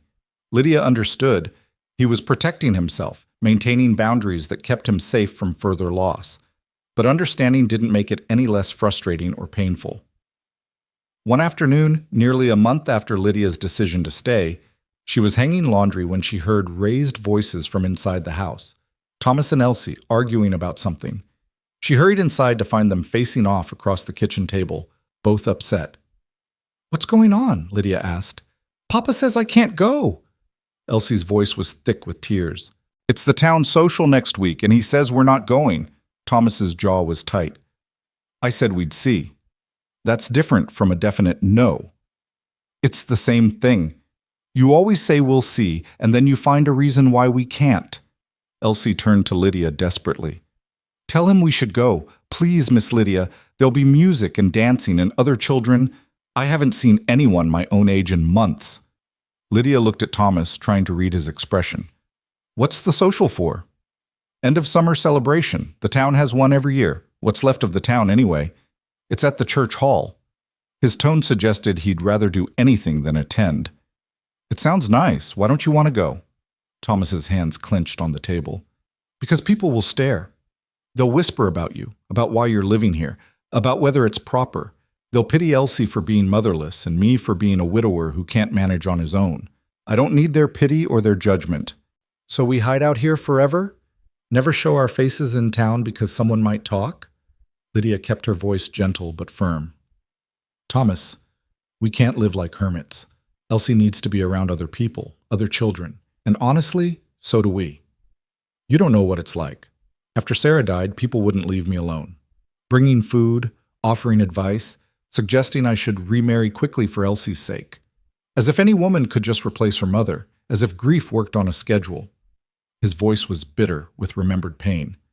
"I don't want to go through that again. I understand, but Elsie deserves normal experiences. Birthday parties, church socials, school when she's old enough. You can't keep her isolated because you're afraid of other people's opinions." Elsie watched this exchange with wide eyes, hope warring with the expectation of disappointment that had become her default. Lydia crossed to her and knelt, bringing herself to eye level with the child. "Would it really mean a lot to you? Going to the social?" "Yes," Elsie whispered. "I used to go with Mama. We'd dance and she'd let me stay up late and I'd eat pie until my stomach hurt. I miss it. I miss doing normal things." Lydia's heart clenched. She looked up at Thomas. "We should go, all three of us, as a family. Let them stare if they want to. Let them talk. We know the truth of our situation, and that's what matters." "Is it?" Thomas challenged.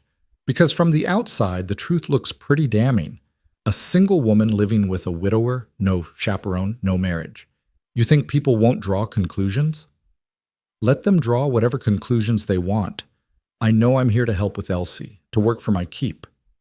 Anyone who wants to think otherwise says more about their own mind than about our situation." Lydia stood, facing him squarely. "But if you're worried about my reputation being damaged, I should tell you, I don't have much reputation left to damage. Philadelphia society already decided I was ruined. The opinions of Carson Springs can't hurt me more than that already did." Something shifted in Thomas's expression. "What happened in Philadelphia? You've never said exactly what the scandal was." Lydia hesitated. She'd been avoiding this conversation, not wanting to burden him with her past mistakes. But if they were going to build something resembling a family, secrets would only poison the foundation. My cousin's husband began writing to me, she said quietly, aware of Elsie listening. Letters that started innocent enough, asking my advice about surprising my cousin with gifts, that sort of thing. But they became more personal. He'd confide in me about his worries, his dreams. I thought we were friends. I thought I was helping their marriage by being someone he could talk to. She laughed bitterly. I was naive. My cousin found the letters and assumed the worst. She accused me of trying to steal her husband, of carrying on an affair. It wasn't true, but the damage was done. My brother believed his wife over me, and society took her side. Within weeks, I was persona non grata. So you answered Patterson's advertisement because you had nowhere else to go, Thomas said, understanding dawning. Exactly. And look where it led me, to a stranger's barn in the middle of the Nevada desert, to a child who needed me, to a life I never could have imagined. Lydia managed a small smile. Maybe it was the best thing that could have happened. Elsie tugged on Lydia's sleeve. The people who said bad things about you were wrong. You're good. You're the best person I know. The simple, fierce loyalty in the child's voice made Lydia's eyes sting with tears. Thank you, sweetheart. That means more than you know. Thomas cleared his throat, looking uncomfortable with the emotion in the room. All right, we'll go to the social. But if it gets too uncomfortable, if people are cruel, we leave. Agreed? Agreed, Lydia said, while Elsie launched herself at her father with a squeal of delight. The week leading up to the social passed in a flurry of preparation. Lydia worked on letting out one of Sarah's dresses to fit Elsie, who'd grown in the months since her mother's death. Thomas made the trip to town to purchase fabric so Lydia could make herself something appropriate. She couldn't wear her traveling dress, which was nearly falling apart, and Sarah's clothes didn't fit her. Lydia protested the expense, but Thomas was adamant. You can't go to a social in rags. People already have enough ammunition for gossip. So Lydia spent her evenings sewing by lamplight, creating a simple dress in dark green cotton that wouldn't show the dust and dirt of prairie life. She wasn't skilled at sewing, but she did her best, and when she finally tried the finished product on, she was surprised by how well it turned out. The color brought out the green in her hazel eyes, and the simple lines suited her more than the elaborate fashions she'd worn in Philadelphia. Elsie bounced with excitement as the day approached, practicing the dance steps her mother had taught her, insisting Lydia learn them too. They waltzed awkwardly around the kitchen, Elsie humming the tunes she remembered, both of them laughing when they stumbled over each other's feet. Thomas watched these practice sessions from the doorway, his expression unreadable. Once Lydia caught him smiling, a real, genuine smile that transformed his whole face, before he realized she'd seen him and the walls came back up. The night before the social, after Elsie had gone to bed, Lydia found Thomas sitting at the table, staring at something in his hands. As she got closer, she realized it was a small daguerreotype photograph of Sarah. She was beautiful in the image, with dark hair and a shy smile, her hand resting on a young Elsie's shoulder. She would have liked you, Thomas said, without looking up. Sarah, I mean. She always said I needed someone to challenge me, to keep me from getting too set in my ways. She'd be glad you're here for Elsie. I hope so, Lydia said softly. I never want you to think I'm trying to replace her. That's not what this is. I know. Thomas finally looked up, his eyes shadowed with complex emotions. But sometimes I feel guilty for letting you in, for letting myself get used to having you here, like I'm betraying her memory by moving forward. Lydia sat down across from him. Moving forward isn't betrayal, it's survival. Sarah would want you and Elsie to be happy, wouldn't she? Yes. She made me promise, toward the end when she knew she wasn't going to make it. She made me promise I'd take care of Elsie, that I wouldn't shut the world out, that I'd let people help us. His voice cracked. I broke that promise for 8 months. I did exactly what she asked me not to do. And then you showed up, and suddenly I couldn't hide anymore. Maybe that's why I showed up. Maybe Sarah's still looking out for you both, even now. Thomas's laugh was shaky. I'd like to think so. But tomorrow night at that social, when people are whispering about us, about you, I want you to remember something. If staying here becomes too hard, if the judgment gets to be too much, I'll understand if you need to leave. I won't hold it against you. I'm not going anywhere, Lydia said firmly. I made my choice, Thomas. I'm not going to unmake it just because some small-minded people can't understand it. The social was held in a building that must have served as a church at some point, though Lydia suspected services were rarely held there anymore given the town's diminished population. When they arrived in the early evening, the sun was just beginning its descent, painting the sky in shades of orange and pink. Music drifted from inside, someone playing a fiddle, others clapping along. Elsie clutched Lydia's hand tightly as they approached, her earlier excitement giving way to nervousness. What if the other children don't remember me? What if they don't want to play with me? Then you'll remind them who you are, and they'll be thrilled to see you again, Lydia said with more confidence than she felt. You're wonderful, Elsie. They'd be lucky to have you as a friend. Thomas held the door open, and they stepped inside together. The room fell silent almost immediately. 20 or 30 people were scattered around the space, some dancing, some clustered in conversations, children running between the adults. All of them turned to stare at the newcomers, and Lydia felt the weight of those gazes like a physical thing. Then an older woman broke away from a group and hurried over, her face creasing into a genuine smile. Thomas Crowell, is that really you? We'd started to think you'd left the territory entirely. She turned to Elsie, her expression softening. And Elsie, my dear, look how you've grown. It's so good to see you out and about. Mrs. Patterson, Thomas said stiffly. Thank you. It's been a difficult time. Of course, of course. We all understand. Mrs. Patterson's eyes shifted to Lydia with undisguised curiosity. And who is this lovely young woman? This is Miss Lydia Hale. She's helping with Elsie in the household. Thomas's voice dared anyone to comment. How wonderful. Mrs. Patterson took Lydia's hand warmly. We're always glad to have new faces in Carson Springs, especially young women. There are precious few of us left. You must tell me all about yourself. Before Lydia could respond, a younger woman joined them, her smile less welcoming than Mrs. Patterson's. A household helper? How progressive of you, Thomas. I wasn't aware you could afford to hire staff. The barb was clear, and Lydia felt Thomas stiffen beside her. Miss Hale is working for room and board, he said coldly. It's a mutually beneficial arrangement. I'm sure it is, the woman said with a knowing look that made Lydia's face flame. How very convenient. Martha, that's enough, Mrs. Patterson said sharply. There's no call for that tone. Miss Hale, please don't mind Martha. She forgets her manners when she's had a bit too much of the punch. Martha flushed but didn't apologize. She turned on her heel and rejoined her friends, and Lydia could see them immediately huddling together, whispering and glancing over. I'm sorry, Thomas muttered. We should leave. Absolutely not, Lydia said through gritted teeth. We came for Elsie, remember? Let's not give them the satisfaction of running us off. Mrs. Patterson beamed at her.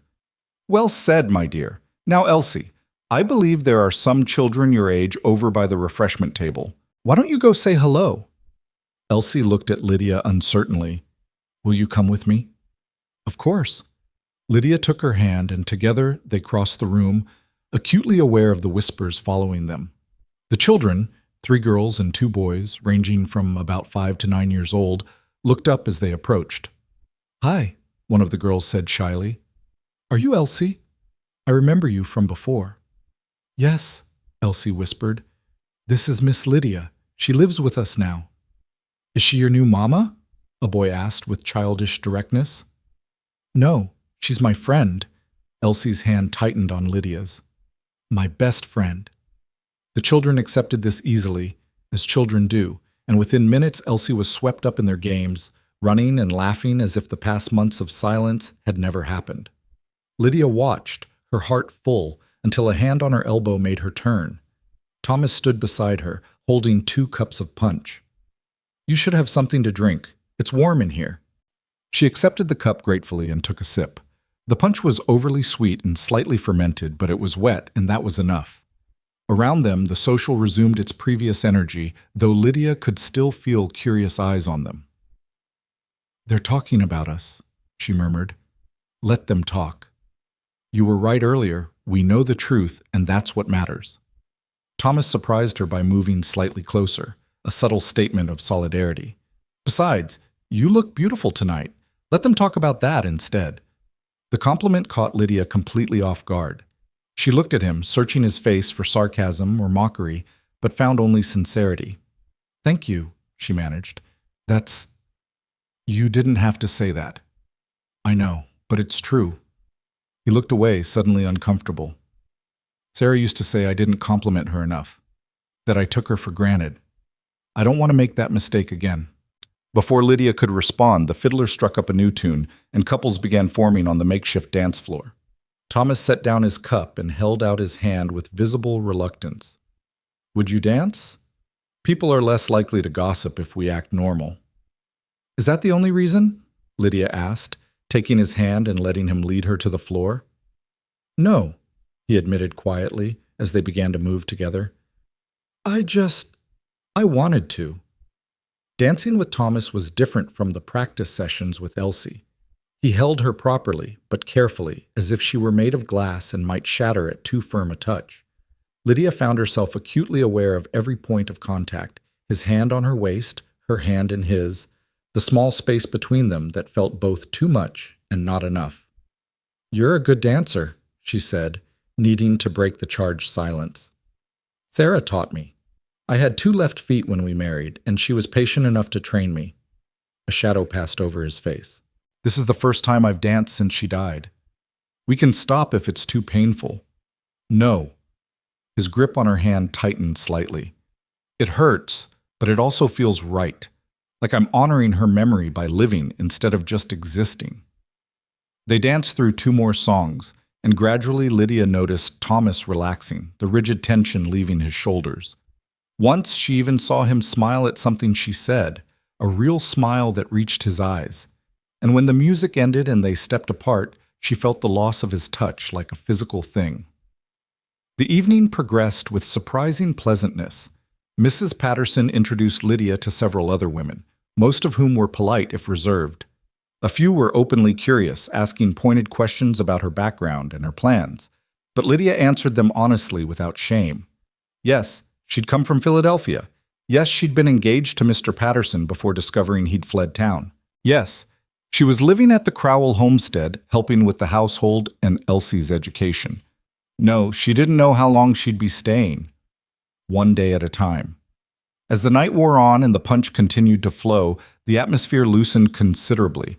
Someone started a line dance that had everyone laughing and stumbling over the steps. Elsie danced with the other children, her face flushed with happiness, and Lydia felt tears sting her eyes at the sight of the girl so carefree and normal. It was late, well past Elsie's usual bedtime, when Thomas finally said they should head home. Elsie protested sleepily, but allowed herself to be bundled up. As they were leaving, Mrs. Patterson pulled Lydia aside. "My dear, I want you to know something. People will talk. That's inevitable in a small place like this. But don't let it drive you away. Thomas and Elsie need you. Anyone with eyes can see that you're good for them both." "Thank you," Lydia said, touched by the older woman's kindness. "That means a great deal. Just promise me something. Be careful with Thomas's heart. He loves Sarah deeply, and losing her nearly destroyed him. If you're not serious about staying, about being part of their lives long term, it would be kinder to leave now before things get more complicated." The warning was clear and not entirely unwarranted. "I am serious," Lydia said quietly. "I know this whole situation is unconventional, but I'm committed to making it work. For Elsie's sake, and for Thomas's." "And for your own?" Lydia met the woman's knowing gaze. "Yes, for my own too." The ride home was quiet, Elsie dozing against Lydia's shoulder in the wagon Thomas had borrowed for the evening. The stars wheeled overhead in their ancient patterns, and the prairie stretched around them in silver-edged darkness. Lydia felt Thomas's presence beside her more acutely than ever, felt the weight of possibilities and choices hanging in the air between them. When they reached the homestead, Thomas carried Elsie inside while Lydia returned the wagon to the barn. By the time she came back to the house, he'd gotten Elsie into her nightgown and tucked into bed. The child stirred as Lydia bent to kiss her forehead. "Miss Lydia, did you have fun tonight?" "I did, sweetheart. Very much." "Me too. Can we go again next time?" "There's another social at Christmas," Mrs. Patterson said. "We'll see," Lydia said, then caught herself. Thomas was right. "We'll see" was another way of saying no without actually having to refuse. "Yes," she corrected. "Yes, we can go. All three of us together." Elsie smiled sleepily. "Good. Because we're a family now. Families do things together." After Elsie had drifted off completely, Lydia found Thomas back on the porch, the place he seemed to retreat to whenever he needed to think.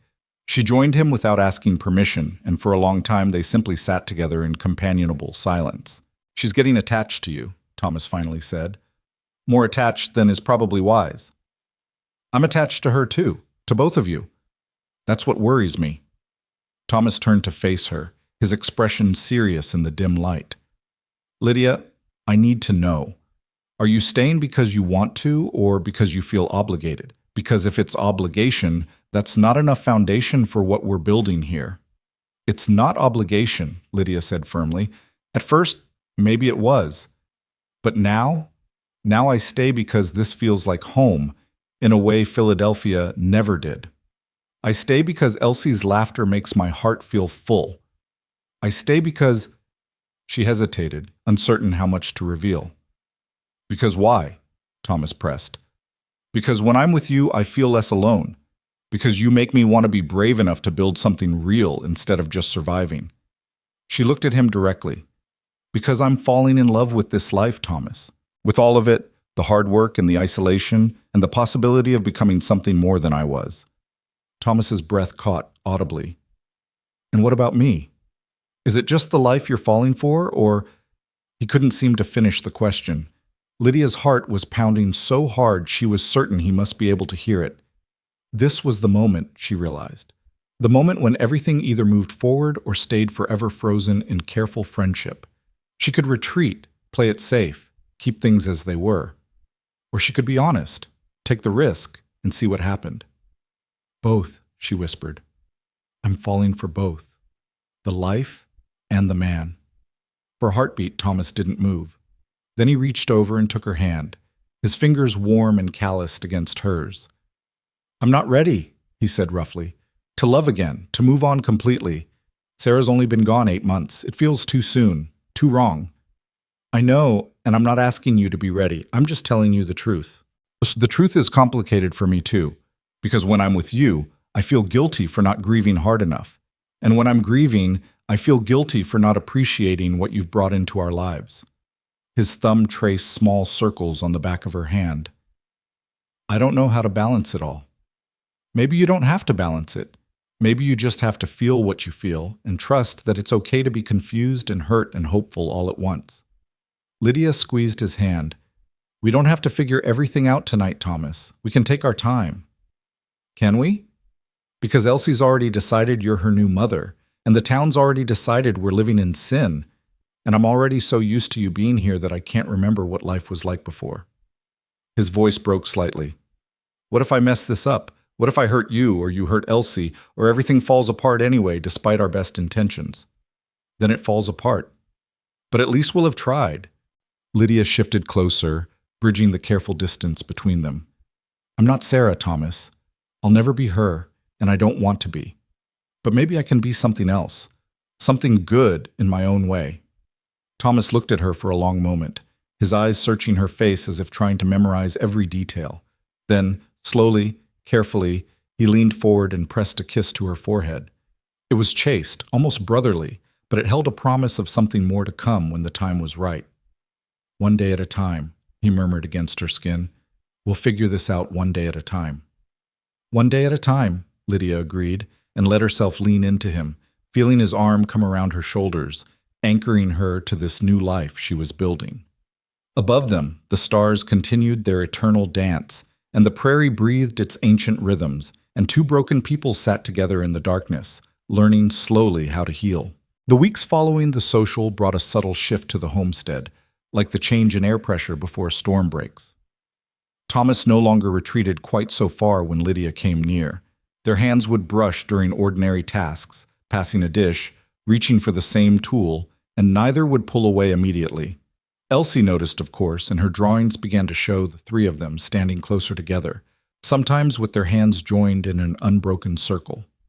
September arrived with cooler mornings and the first hints that summer's brutal grip was finally loosening.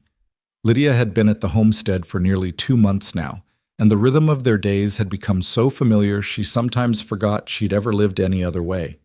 Philadelphia seemed like a story someone had once told her about a different person entirely. One afternoon, while Elsie was napping and Thomas was repairing fence posts in the far pasture, Lydia decided to tackle the one room in the house she'd been avoiding, the small storage space where Sarah's personal belongings had been boxed away. Thomas had mentioned needing to go through them eventually, perhaps donate what could be useful to others in town, but he'd never found the courage to do it. Lydia opened the door carefully, as if Sarah's ghost might object to the intrusion. Dust motes danced in the shaft of light from the single window. Several wooden crates were stacked against one wall, their contents labeled in neat handwriting. Winter clothes, books, linens, and one smaller box, set apart from the others, marked simply personal. She shouldn't open it. It felt like a violation, like reading someone's diary. But something drew her forward, and before she could talk herself out of it, Lydia was kneeling beside the box and lifting the lid. Inside were the small treasures of a woman's life. A pair of embroidered gloves, slightly worn, a cameo brooch with a crack through one side. Letters tied with ribbon, love letters from Thomas, Lydia realized, recognizing his handwriting. And at the bottom, a leather-bound journal. Lydia's hands trembled as she lifted it out. She knew she shouldn't read it, knew it was private, but she also felt a strange compulsion, as if Sarah herself wanted her to understand something. She opened to a random page dated about a year before Sarah's death. Thomas worked himself near to exhaustion again today. I wish he would accept help when it's offered, but pride is his constant companion. I love him for his determination, but sometimes I fear it will destroy him. He believes he must shoulder everything alone, that asking for help is weakness. I pray he learns before it's too late that strength also means knowing when to lean on others. Lydia turned more pages, reading entries that painted a picture of a marriage that had been loving but not without struggle. Sarah had been lonely out here, missed her family in Missouri, sometimes resented the harsh life the prairie demanded. But she'd also been deeply committed to Thomas and Elsie, determined to make the best of their circumstances. The final entries, written in the weeks before her death, were especially poignant. The fever won't break. Dr. Morris says I should prepare myself, which is his gentle way of saying I'm dying. I'm not ready. Elsie is so young, and Thomas will close himself off completely. I know him. He'll think he failed me somehow, that he should have saved me. He'll stop letting people in, stop accepting help, stop living anything beyond basic survival. This is what terrifies me most. Not death itself, but what my death will do to the two people I love most in the world. The next entry was dated 2 days before Sarah died. I made Thomas promise today that he'll let people help, that he'll take care of Elsie but also take care of himself, that he'll eventually open his heart again, even though the thought of him with another woman makes me ache with jealousy I have no right to feel. But Elsie needs a mother, and Thomas needs a partner. I cannot condemn them both to loneliness because I'm selfish enough to want them to grieve forever. If someone kind comes into their lives, someone who will love them as fiercely as I have, I hope Thomas will have the courage to let her in. I hope he'll choose life instead of merely existing in the shadow of my death. Lydia closed the journal, tears streaming down her face. Sarah had known, had understood her husband well enough to predict exactly how he'd react to losing her, and had tried to leave him permission to move on. But Thomas hadn't been able to hear it, had broken his promise and retreated exactly as Sarah feared, until Lydia had stumbled into their lives and refused to leave. "What are you doing in here?" Lydia jumped, turning to find Thomas in the doorway. His face was unreadable, but his eyes went immediately to the journal in her hands. "I'm sorry," she said quickly, standing. "I shouldn't have opened her things. I was going to organize them, and I found this, and I'm so sorry." Thomas crossed the room and took the journal from her, staring down at it as if it were something both precious and painful. "I couldn't read it after she died. Couldn't bear to see her words, her handwriting, knowing I'd never hear her voice again." "She knew you," Lydia said softly. "She knew exactly how you'd react to losing her." "Did she?" Thomas flipped through the pages without really looking at them. "Did she know I'd break my promise? That I'd shut everyone out for 8 months? that I'd nearly destroy Elsie in the process. She knew you'd try. She also hoped you'd eventually find your way back. Lydia hesitated, then added, She wanted you to be happy again, Thomas. She gave you permission to move forward. Thomas's laugh was harsh. Permission. As if I needed permission to betray her memory. Moving forward isn't betrayal. Isn't it? She's been dead less than a year and I'm already… He stopped, jaw clenched. Already what? Lydia pressed gently. Already feeling things I shouldn't feel. Already wanting things I have no right to want. Thomas finally looked at her, and the raw emotion in his eyes made her breath catch. Already waking up thinking about you instead of her, and hating myself for it. Lydia stepped closer, closing the distance between them. Sarah wrote that she hoped someone kind would come into your lives. Someone who would love you both fiercely. Let me be that person, Thomas. Let me love you without you feeling guilty about it. I don't know how to do that. I don't know how to love someone new without feeling like I'm erasing what Sarah and I had. You're not erasing anything. Sarah will always be Elsie's mother, always be your first love, always be part of your history, but history doesn't have to be the end of the story. Lydia reached up and touched his face, feeling him tremble under her palm. Let there be a next chapter, please. Thomas closed his eyes, leaning into her touch. I'm afraid, he whispered. Afraid of losing you too. Afraid of loving you and having it ripped away. I don't think I could survive that again. You can't live your life avoiding love because you're afraid of loss. That's not living at all. It's just a slower way of dying. Lydia's thumb stroked his cheek. I'm afraid too. I'm terrified. But I'd rather be terrified and alive than safe and empty. For a long moment, they stood there in Sarah's storage room, surrounded by the remnants of a life ended too soon, and Thomas wrestled with the choice before him. Then slowly, he opened his eyes and looked at Lydia with such intensity she felt it in her bones. I do love you, he said, the words rough and unpracticed. I've been trying not to. Trying to convince myself it's too soon, too wrong, but I do, and it terrifies me. I love you too, Lydia breathed, and it terrifies me too, so let's be terrified together. Thomas pulled her into his arms then, holding her so tightly she could barely breathe, his face buried in her hair.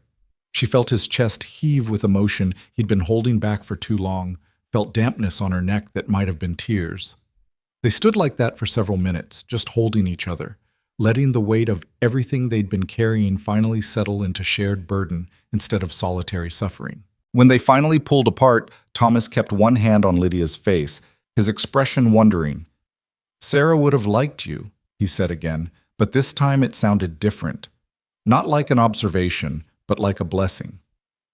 She would have been glad it was you. A sound from the doorway made them both turn. Elsie stood there in her nightgown, rubbing sleep from her eyes, taking in the scene with a child's uncanny ability to understand what adults try to hide. Are you and Miss Lydia going to get married? She asked with characteristic directness. Thomas and Lydia looked at each other, and Lydia saw her own uncertainty reflected in his eyes. It was too soon, wasn't it? Too fast? But then again, what was the point of waiting when they'd both already admitted the truth? Would you want that? Thomas asked his daughter carefully. If Miss Lydia and I got married? Yes! Elsie launched herself at them, and they caught her together, the three of them tumbling into an awkward embrace. Yes, yes, yes! Then she'd really be my mama, and she could never leave, and we'd be a real family. We're already a real family, Lydia said, smoothing Elsie's hair. Marriage doesn't make it more real, but yes, if your father and I decide that's the right path, would you be happy? The happiest, Elsie declared with absolute certainty. Then her face clouded slightly. But what about Mama? My first Mama, will she be sad? Thomas knelt so he was eye level with his daughter, Lydia kneeling beside him. Your Mama loved you more than anything in the world, and she wanted you to be happy, to have people who love you and take care of you. I think she'd be glad that Miss Lydia came into our lives. She wouldn't see it as replacing her. Nothing could ever do that. She'd see it as making sure you have everything you need. Can I have two mamas? Elsie asked, her voice small. One in heaven and one here? Yes, sweetheart, Lydia said, her throat tight with emotion. You can have two mamas who both love you very much." Elsie seemed satisfied with this answer. "Then you should get married soon, before winter comes and the snow makes everything hard." Thomas and Lydia exchanged glances over her head, and Lydia saw a question in his eyes. She nodded slightly, giving him permission to speak what they were both thinking. "All right," Thomas said. "We'll get married, soon, before winter." The proposal wasn't romantic in any traditional sense. There was no ring, no prepared speech, no bending knee, but somehow it felt more meaningful than any of those things could have been. A simple agreement between two damaged people to build something together, witnessed by a child who needed them both. The next few weeks were a flurry of preparation. Thomas rode to town to speak with the circuit preacher who came through once a month, arranging for a ceremony. Lydia wrote a letter to her brother, brief and factual, informing him of her plans. She didn't expect a response and didn't receive one, but she felt she owed him at least the information that she was alive and settling into a new life. Mrs. Patterson, when she heard the news, descended on the homestead with several other women in tow, insisting on helping Lydia prepare. They brought fabric for a new dress, taught her how to make a proper wedding cake with the limited ingredients available, and filled the small house with feminine chatter and goodwill that Lydia hadn't realized how much she'd been missing. "I knew it would work out," Mrs. Patterson said smugly, pinning Lydia's hem. "The moment I saw you three together at the social, I knew. You belong together." "Some people don't see it that way," Lydia pointed out, thinking of Martha and her judgmental friends. "Some people wouldn't know love if it bit them on the nose. You pay them no mind." Mrs. Patterson stood back, examining her handiwork. "There. You'll be a beautiful bride, my dear. Thomas is a lucky man." "I think I'm the lucky one," Lydia said quietly. "I came here expecting nothing and found everything." The wedding was set for a Saturday in late September. The morning dawned cool and clear, the first truly comfortable day after months of oppressive heat. Lydia woke in Sarah's room, her room now, truly, and allowed herself a moment of pure terror. She was getting married, to a man she'd known for less than 3 months, to a widower with a traumatized child on a failing homestead in the middle of nowhere. By any rational measure, this was insane, but her heart had stopped listening to rational measures weeks ago. Elsie burst into the room, already dressed in her best clothes, bouncing with excitement. "Miss Lydia, you have to get up. We have so much to do. Mrs. Patterson is coming early to help with your hair, and Papa's already so nervous he burned the breakfast, and everything has to be perfect." Lydia laughed, pulling the child onto the bed for a hug. "It will be perfect because we're all together. That's the only thing that matters. Papa says after today, I should call you Mama instead of Miss Lydia. Is that okay?" The question made Lydia's eyes sting with tears. "It's more than okay, sweetheart. It's perfect." The ceremony itself was simple, held in the church building with perhaps 20 townspeople in attendance. Lydia wore her new dress, pale blue cotton, with simple embroidery at the collar and cuffs. Thomas wore his best suit, slightly threadbare but clean and pressed. Elsie stood between them as they exchanged vows, her small hands clasped in theirs, making it clear that this marriage was a promise to all three of them, not just the adults. When the preacher pronounced them husband and wife, Thomas kissed Lydia gently, sweetly, a kiss that held promise of more to come but was appropriate for the audience watching. Elsie squealed and hugged them both, and the assembled crowd applauded with genuine warmth. The celebration afterward was modest, cake and punch, a few toasts, some dancing, but it felt joyful in a way Lydia's Philadelphia life had never been. These people might not have much, but what they had they shared freely. They welcomed her into their community without reservation now that she and Thomas had made things official, and Lydia found herself genuinely touched by their acceptance. As evening approached and guests began drifting away, Mrs. Patterson pulled Lydia aside one last time. "You've made a good choice, my dear. Thomas is a good man, and Elsie is a sweet child. They need you just as much as you need them." "Thank you," Lydia said, "for everything. Your help, your kindness, your acceptance. That's what neighbors do. And you're one of us now, truly. This is your home." Mrs. Patterson kissed her cheek and departed, leaving Lydia standing on the porch, watching the sun set over the prairie. Thomas came up behind her, wrapping his arms around her waist and resting his chin on her shoulder. "Mrs. Crowell," he murmured, "how does it feel?" Strange. Good. Right. Lydia leaned back against him. I keep thinking about that night I stumbled onto your property, half dead from exhaustion, with nowhere else to go. If someone had told me then that I'd end up here, married to you, I would have thought they were crazy. If someone had told me a stranger would save my daughter and my life, I would have said the same. Thomas tightened his arms around her. I'm glad you saw our light that night. Glad you were stubborn enough to stay.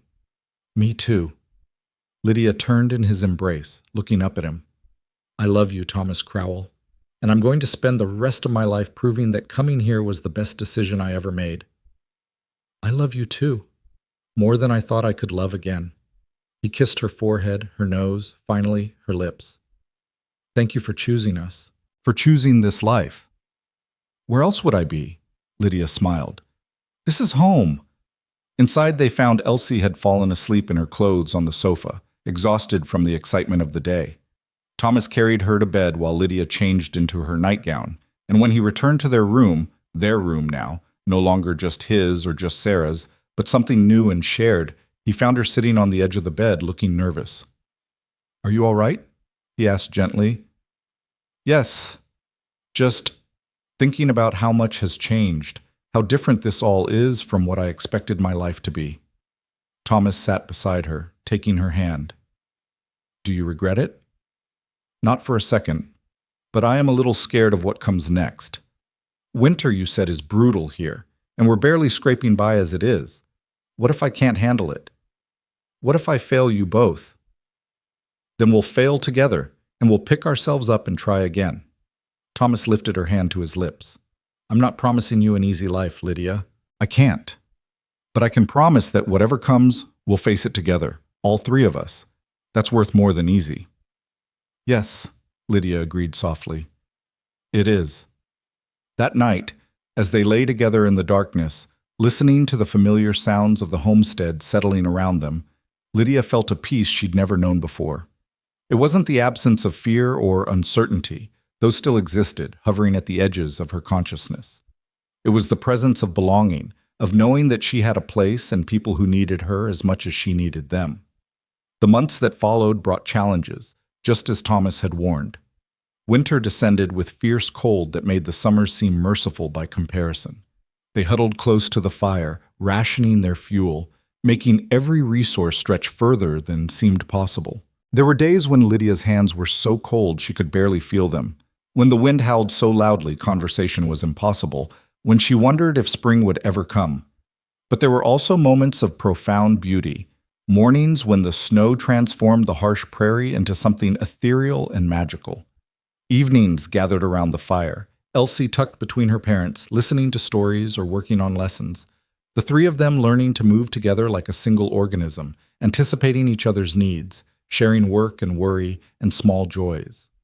Elsie thrived, growing taller and more confident with each passing week. She called Lydia Mama, now without hesitation, though occasionally she would add, my second mama, as if to clarify that she hadn't forgotten her first. Her drawings evolved to show a house under sunshine, three figures always together, always smiling. Thomas softened in ways Lydia had never expected. The hard edges worn by grief gradually smoothed, and while he never forgot Sarah, kept her photograph on the mantel, spoke of her to Elsie with love and respect. He stopped living in the past. He laughed more, smiled more easily, reached for Lydia's hand without conscious thought. One evening in late winter, as they sat together after Elsie had gone to bed, Thomas took Lydia's hand and placed it on her own belly. Do you feel different? He asked quietly. Lydia had been wondering the same thing for weeks, but had been afraid to hope. I think so. Maybe. Mrs. Patterson stopped by while you were in town last week. Said she'd been a midwife before coming to Nevada. Said if we needed her services in the summer, she'd be honored to help. Thomas's eyes searched Lydia's face. I think she knows something we haven't confirmed yet. Would you be happy? If there was a baby? Lydia asked, suddenly nervous. It was one thing to accept a ready-made family, another to expand it. I'd be terrified, Thomas admitted. After what happened with Sarah, the thought of you going through childbirth scares me more than I can say. But yes, I'd be happy. Another piece of our life together, Another reason to build something that lasts. As winter slowly gave way to spring, Lydia's suspicions were confirmed. By the time the wildflowers bloomed across the prairie, she was noticeably pregnant, and Elsie was beside herself with excitement about becoming a big sister. "Will it be a boy or a girl?" Elsie asked constantly. "We won't know until the baby arrives," Lydia would answer, rubbing her expanding belly. "But either way, they'll be lucky to have you as a sister." Thomas was simultaneously excited and terrified, hovering over Lydia with concern that would have been suffocating if it weren't so clearly born of love. He insisted she rest more, take on less physical work, let him handle things she'd previously managed. Lydia alternated between being touched and being exasperated. "I'm pregnant, not dying," she reminded him when he tried to carry her across a puddle. "I know, but I already lost one wife. I'm not taking chances with another." The words were light, but his eyes held real fear. Summer arrived with its customary heat, and Lydia discovered that being heavily pregnant in the Nevada summer was its own special kind of torture. But Mrs. Patterson and several other women from town visited regularly, bringing advice and supplies, making sure Lydia had everything she needed. The community that had once been suspicious of her now embraced her fully as one of their own. In August, on a night when the heat was finally beginning to break, Lydia went into labor. Thomas sent Elsie to stay with Mrs. Patterson while he paced the house like a caged animal, useless and terrified. The midwife, calm and competent, shooed him outside. "Let us women work. You'll only be in the way with all that nervous energy." The hours that followed were the longest of Thomas's life. He sat on the porch, listening to sounds from inside that made his heart stop, remembering another night, another woman, another ending that had destroyed him. He prayed to a higher power he wasn't sure he believed in anymore, bargained with the universe, promised anything if only Lydia and the baby would survive. Dawn was just breaking when he heard it, the sharp, indignant cry of a newborn. Thomas was on his feet instantly, but Mrs. Patterson appeared before he could rush inside. "You have a son," she announced with a tired smile. "A healthy, loud son. And your wife is fine. Exhausted, but fine. Give us a few minutes to clean up, then you can come see them." The relief was so overwhelming Thomas had to sit back down, his legs suddenly unable to hold him. A son. Lydia was fine. They were both fine. The fear he'd been carrying for months finally released its grip on his chest. When he was finally allowed inside, he found Lydia propped up in bed, pale and exhausted but smiling, holding a tiny bundle wrapped in cloth. She looked up as he approached, and her smile widened. "Come meet your son," she said softly. Thomas sat carefully on the edge of the bed, looking down at the small, scrunched face peeking from the blanket. The baby was red and wrinkled and absolutely perfect. "He's beautiful," Thomas whispered, his voice breaking. "You're both beautiful." "His name is Samuel," Lydia said. "Samuel Thomas Crowell, after my father and you. If that's all right?" "It's perfect." Thomas touched the baby's tiny fist, marveling when small fingers wrapped around his large one. "Thank you for surviving, for giving me this, for everything. We're a family," Lydia said simply. "That's what families do. They survive together, they build together, they love together." When Elsie was brought home later that morning, she was so excited she could barely contain herself. She climbed carefully onto the bed, peering at her new brother with wonder. "He's so small," she breathed. "Was I ever that small?" "Even smaller," Thomas assured her. "You were born a month early and scared me half to death." "Can I hold him?" With careful supervision, Elsie held Samuel, her face a picture of concentration and love. "Hi, Samuel," she whispered. "I'm your big sister, Elsie. I'm going to teach you everything I know, and I'm going to protect you forever. That's what big sisters do." Watching his family, his whole family, gathered on the bed together, Thomas felt something settle in his chest that he thought was broken beyond repair. This was healing, he realized. Not forgetting, not replacing, but growing around the wound until it became part of the landscape rather than the defining feature. Sarah would always be part of their story, always be remembered and honored. But the story wasn't over. It had simply taken an unexpected turn, one that led to this moment, this family, this life. That evening, After Mrs. Patterson had left and the baby was sleeping, Thomas sat in the rocking chair with Elsie on his lap while Lydia rested. His daughter was quiet, thoughtful, her fingers playing with the buttons on his shirt. "Papa?" she said finally. "Are we happy now?" "Yes, sweetheart. I think we are." "Good. Because Mama, my first Mama, I think she'd be happy that we're happy. I don't think she wanted us to be sad forever." "No," Thomas agreed, his throat tight. "She didn't want that at all. She wanted exactly this, for us to find joy again, to build a new family, to keep living. I'm glad Mama Lydia, I'm glad she didn't leave that day when she almost went back to Philadelphia." Elsie looked up at him with her dark, serious eyes. "If she'd left, we'd still be alone and sad.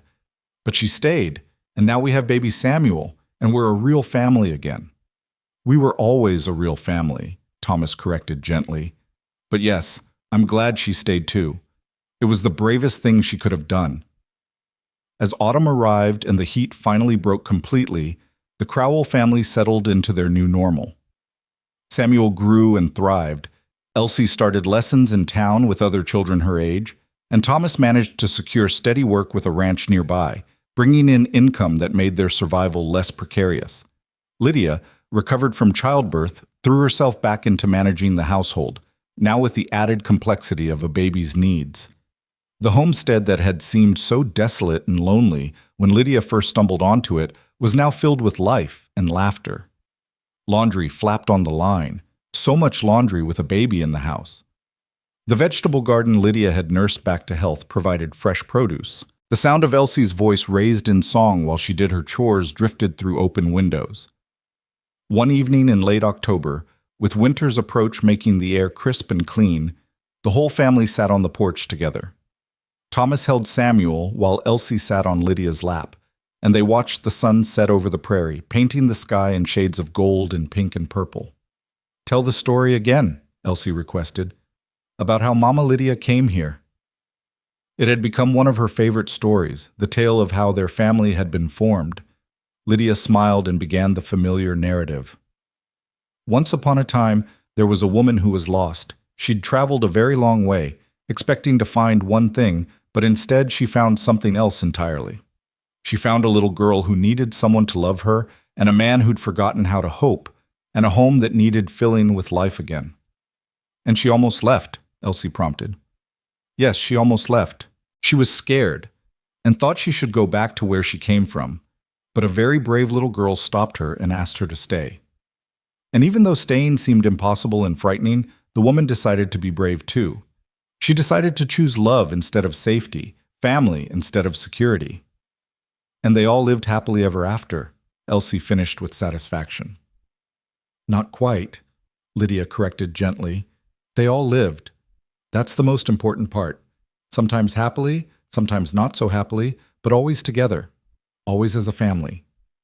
Thomas reached over and took Lydia's free hand, squeezing it gently. No words were necessary.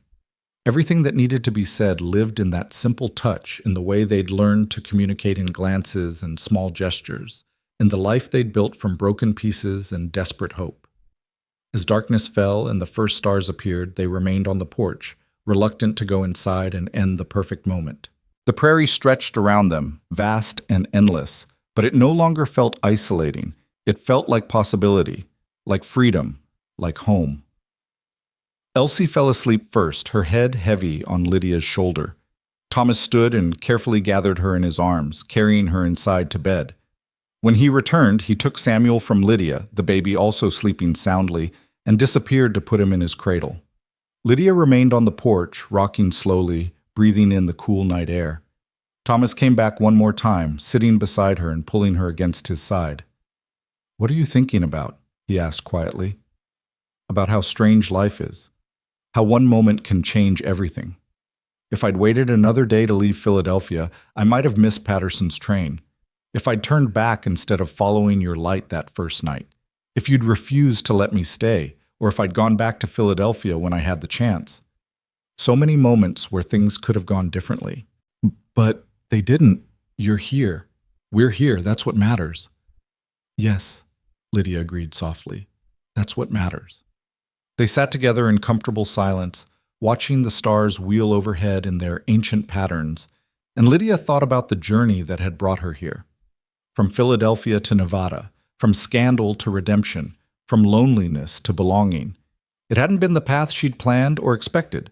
It had been harder, stranger, more frightening than anything she'd imagined, but it had also been better than safety, better than security, better than any carefully constructed life she could have built on her own.